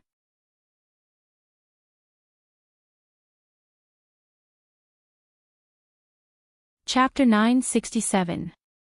Ning Xuemo's wrist felt like it was going to break, but she didn't dare to relax. Kirin didn't get any response from her, so it was puzzled. In addition, she kept grabbing onto its horn, which made it uncomfortable. It couldn't help but ask again, "Master, Master, are you distracted again? Did you hear what I said? Master, don't grab my horns so tightly, it's hard for me to turn my head. Walk your ass. If you didn't grab onto its horn, I would have flown out." Ning Xuema wanted to bite this unreliable Kirin. Her wrist was so sore that it was about to fall off. It couldn't go on like this. She felt that she could only hold on for another 7 or 8 minutes. If Kirin didn't slow down, she would really fly out. Because the wind was too strong, she couldn't open her mouth, so she used telepathy and shouted, "Slow down." She only said a few words, but her body almost slipped out of the Kirin's back. It was the first time she swore in front of Kirin. Kirin was shocked and slowed down a little. "Master, what's wrong? Didn't you say that we have to go as fast as possible?" She did say that, but it was under the condition that she could save her life. Ning Xuema was already uncomfortable because of the wind. "Little apple, didn't you learn how to defend against the wind?" "We don't need to defend against the wind when we fly," Kirin refuted. "Our scales are the best protection. No matter how fast we fly, we won't feel uncomfortable. You don't need it, but what about your master? Doesn't your master need protection?" Ning Xuema almost wanted to pull its scales. Kirin rarely has a master. Those who can tame a Kirin are all above the heaven rank, Kirin said proudly. It was a child after all, so it said whatever it wanted to say. It seemed that she was still too weak. Ning Xuema was speechless. Kirin was right. There weren't many people who could tame a Kirin in this world. She had gotten the little Qilin by accident. She needed to be stronger, stronger. Only then would he be worthy of being the master of Kirin. Kirin had slowed down a lot, and Ning Xuema could finally breathe a sigh of relief. Kirin was worried. "Master, we won't be able to reach Daliang City in a day if we're so slow." It was traveling at a speed of 200 miles per hour. While that was fast enough, it was obvious that it would not make it to Daliang City in time. Ning Xuema inwardly sucked in a breath of air. She stretched her sore wrists on his back and steeled her heart. "Go faster. Fly at full speed for an hour, then slow down to let me take a breather." "Good. Hold on tight, master." Kirin was immediately energized. He sped up again and shot out like a cannonball. Just like that, Kirin alternated between going fast and going slow. After 6 hours, they had flown more than 2,000 miles. Those who had never experienced flying at full speed without any protection would not know how it felt. Ning Xuema persevered for 6 hours. She felt as if all the bones in her body were going to fall apart. Her wrists were so sore that they were numb. It felt as if they were going to break. However, this was also a great training for her skills. As she had to withstand the bone-piercing cold wind, the fire psychokinesis in her body automatically circulated faster and faster. It also became more active. After 6 hours, it had improved to a new level. Although it had not leveled up, Ning Xuema could already feel the increase in its power.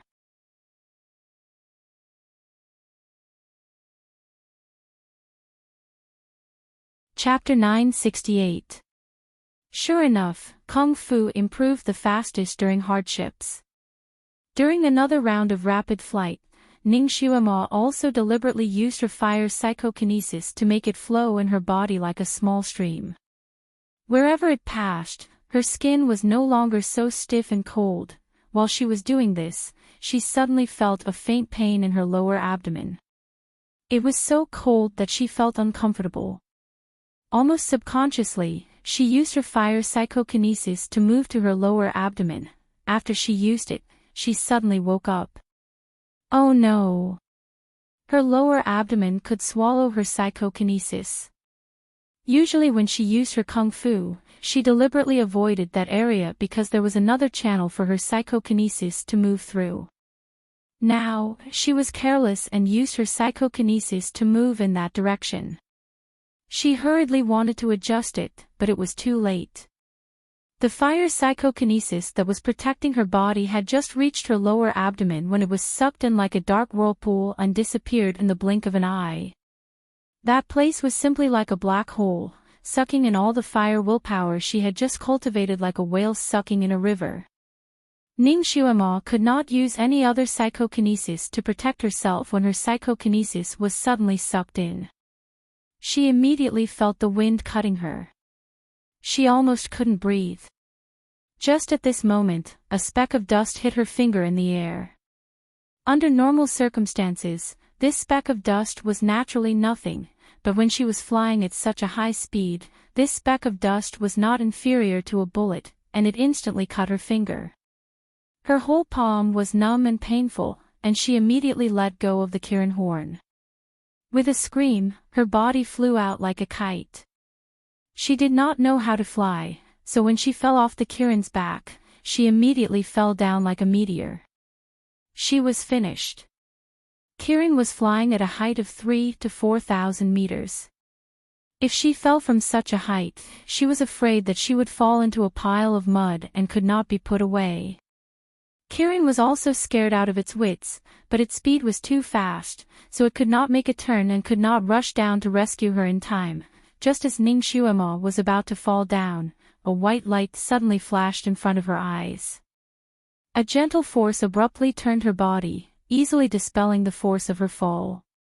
Then, Ning Xuema threw herself into a person's embrace. A familiar faint fragrance lingered in her nose. Ning Xuema was still in a state of shock.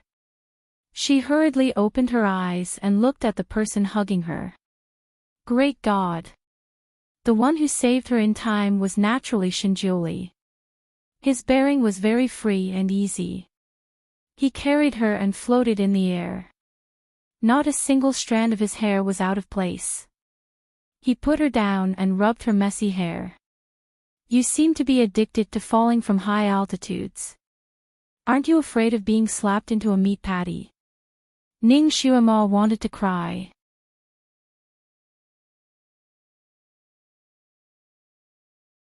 Chapter 969. Daliang City, Shinjuli said. Suddenly, he raised his hand and threw her out. Coincidentally, she landed on the little Qilan's back as it turned back. Ning Xuema was shocked. She grabbed Kirin's horn tightly and turned to look at Shinjuli. The Almighty did it on purpose. She immediately smiled at Shinjuli, who was walking at the same speed as Kirin. What a coincidence, Almighty, I'm going to Daliang City too. Let's go together. Together. Shinjuli glanced at Kirin slowly and said, It's too slow, and I'm in a hurry. You can continue to walk with it. I'll go first.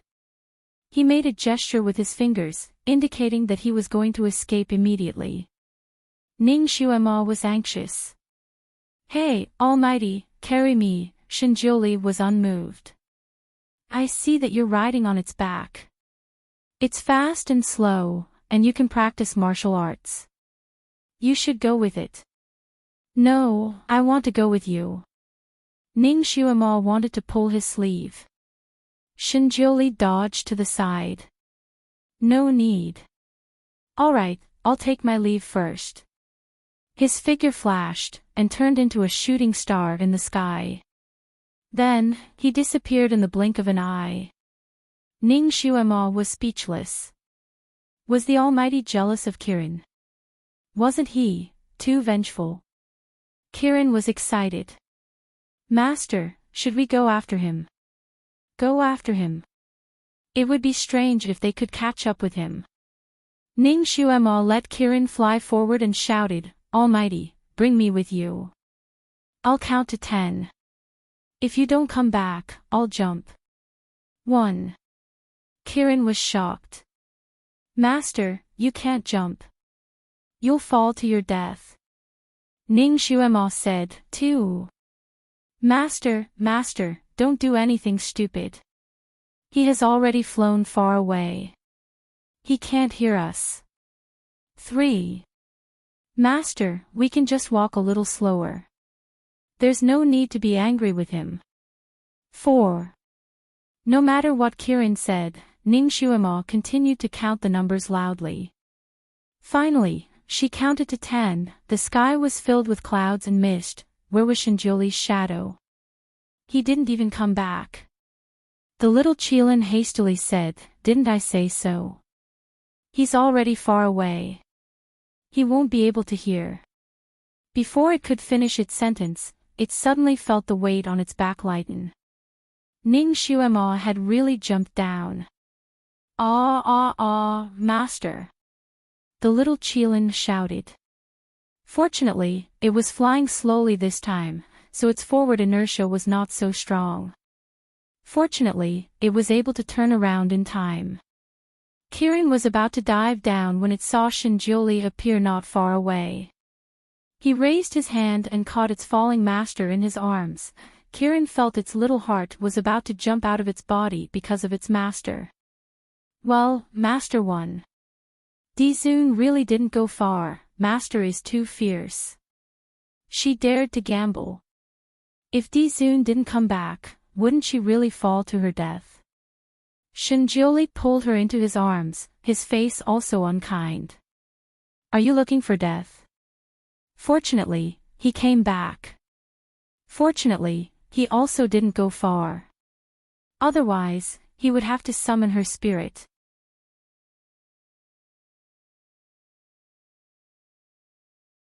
Chapter 970.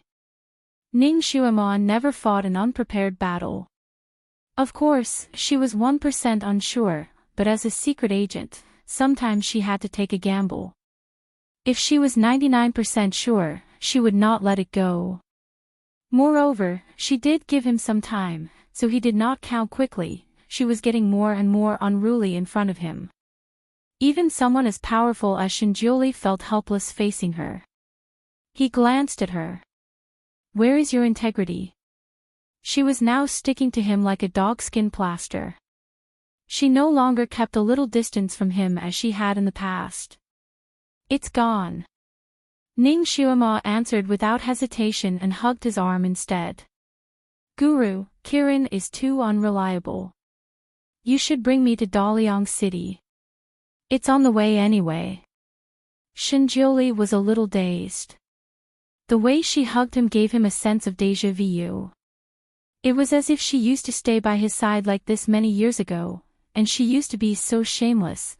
If Kirin is reliable, you won't pester me anymore, right? Shinjuli looked down at her doubtfully. Why would I?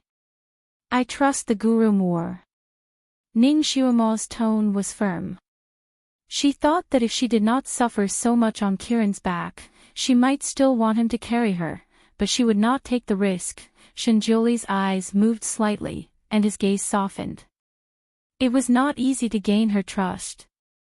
God knows how much effort he had put in to make her trust him again. However, he did not plan to let her go. Why did you leave without saying goodbye? Ning Xuema widened her eyes. I left a letter. She did not leave without saying goodbye, right? Why didn't you tell me face to face? Shinjuli asked in a different way. You were practicing martial arts at that time, and my matter was very urgent. I did not want to disturb you as I was afraid that you would go crazy. Ning Xuema explained. So that was the reason. Shinjuli's faintly unhappy heart finally flew away. He looked at her hair that was blown around like a madwoman by the wind, and then looked at her small hand that was cut by the wind. He sighed softly, pulled her down, and placed her on the cloud under his feet. Stand properly. Could this smoke-like cloud really stand? Ning Xuema was very suspicious of this. She subconsciously grabbed a corner of his sleeve. You won't fall, will you? With me here, what are you afraid of? Shinjuli simply pulled out his sleeve and glanced at her appearance with disdain. You're as dirty as a beggar now. How can you be my disciple like this? Ning Xuema stood on his cloud for a moment, trembling in fear. Although the cloud was soft, it felt very firm under her feet. It seemed that he had used a spell to condense it. She was finally relieved. She used her hands to tidy up her messy hair. I'm at most messy, not dirty.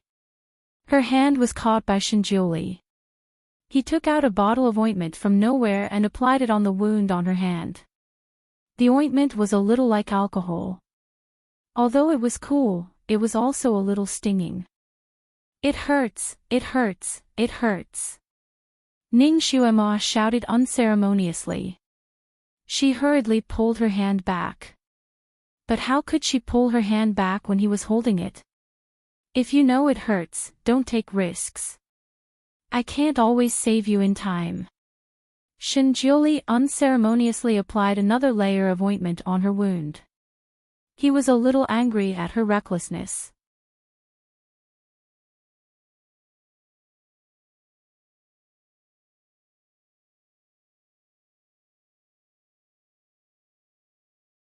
Chapter 972.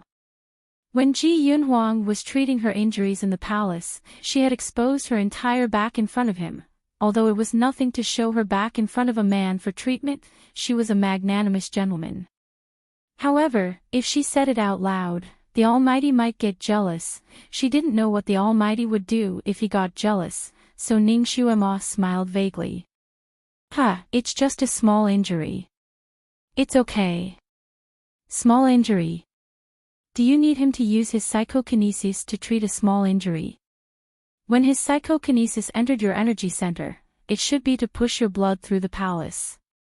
When his psychokinesis passed through your energy center, he was able to stop it in time when it was being devoured. This proves that his psychokinesis entered through the Tianshu acupoint on your back. You should be injured on your back at that time. Shinjuli deduced step by step and said it almost exactly. Ning Xuema was speechless. The Almighty's deductive ability was too abnormal. He said it as if he had seen it himself. Shinjuli's palm landed on her back and he squinted his eyes slightly. He saw your back. His voice was cold and eerie, and Ning Xuema felt goosebumps all over her body. She laughed again. Almighty, it was an emergency at that time, so I just let him see a little bit. Well, in our era, it was actually quite normal for a woman to show her back. There were backless outfits inside the gown, and no one cared about it. Her explanation was worse than not explaining at all. Shinjuli's expression became even worse. You've worn backless outfits before. How many people have you shown it to? Of course, she had worn it before. As a qualified agent, in order to get the information she wanted, she would naturally attend all kinds of banquets. She had even pretended to be a prostitute to socialize with others. Not to mention her backless, even her cleavage was exposed before. However, she definitely couldn't let the Almighty know about this, so Ning Xuema immediately shook her head firmly. No. Shinjuli looked into her eyes. You really didn't. I really didn't. Ning Xuema vowed solemnly. Sometimes, lying was a common thing for her. Shinjuli finally stopped pursuing her. He took out a comb and combed her messy hair. You don't dare to lie to me. Ning Xuema coughed secretly. A white lie that didn't affect the overall situation shouldn't count as cheating, right? Guru, since you already knew that Yan Ziyuan was crazy enough to save Yifeng, you should know that she still has feelings for Yifeng. Now that she suddenly got married, there must be something fishy about it, but you didn't say anything. Ning Xuema began to change the topic and settle accounts with him. No matter what, it has nothing to do with me. Shinjuli's voice was still indifferent. That's right, how could she forget that the Almighty wasn't a busybody? Guru, Yan Ziyuan and Yifeng are both my friends. I don't want them to regret it for the rest of their lives, so I must investigate this matter thoroughly. If Yen Ziyuan was willing, then I have nothing to say. If she was forced, then I might have to interfere. Ning Xuema's tone was full of determination. Shenjiuli's fingers that were combing her hair paused for a moment. After a while, he slowly said, Yi Feng and Yen Ziyuan are destined not to be fated. Why do you have to interfere? What do you mean by destined? I don't believe in fate. Ning Xuema raised her head. My fate is up to me, not the heavens. When she said this, her eyes were shining, filled with invisible determination and dominance. She had never believed in fate. She had always relied on her own abilities to fight against fate.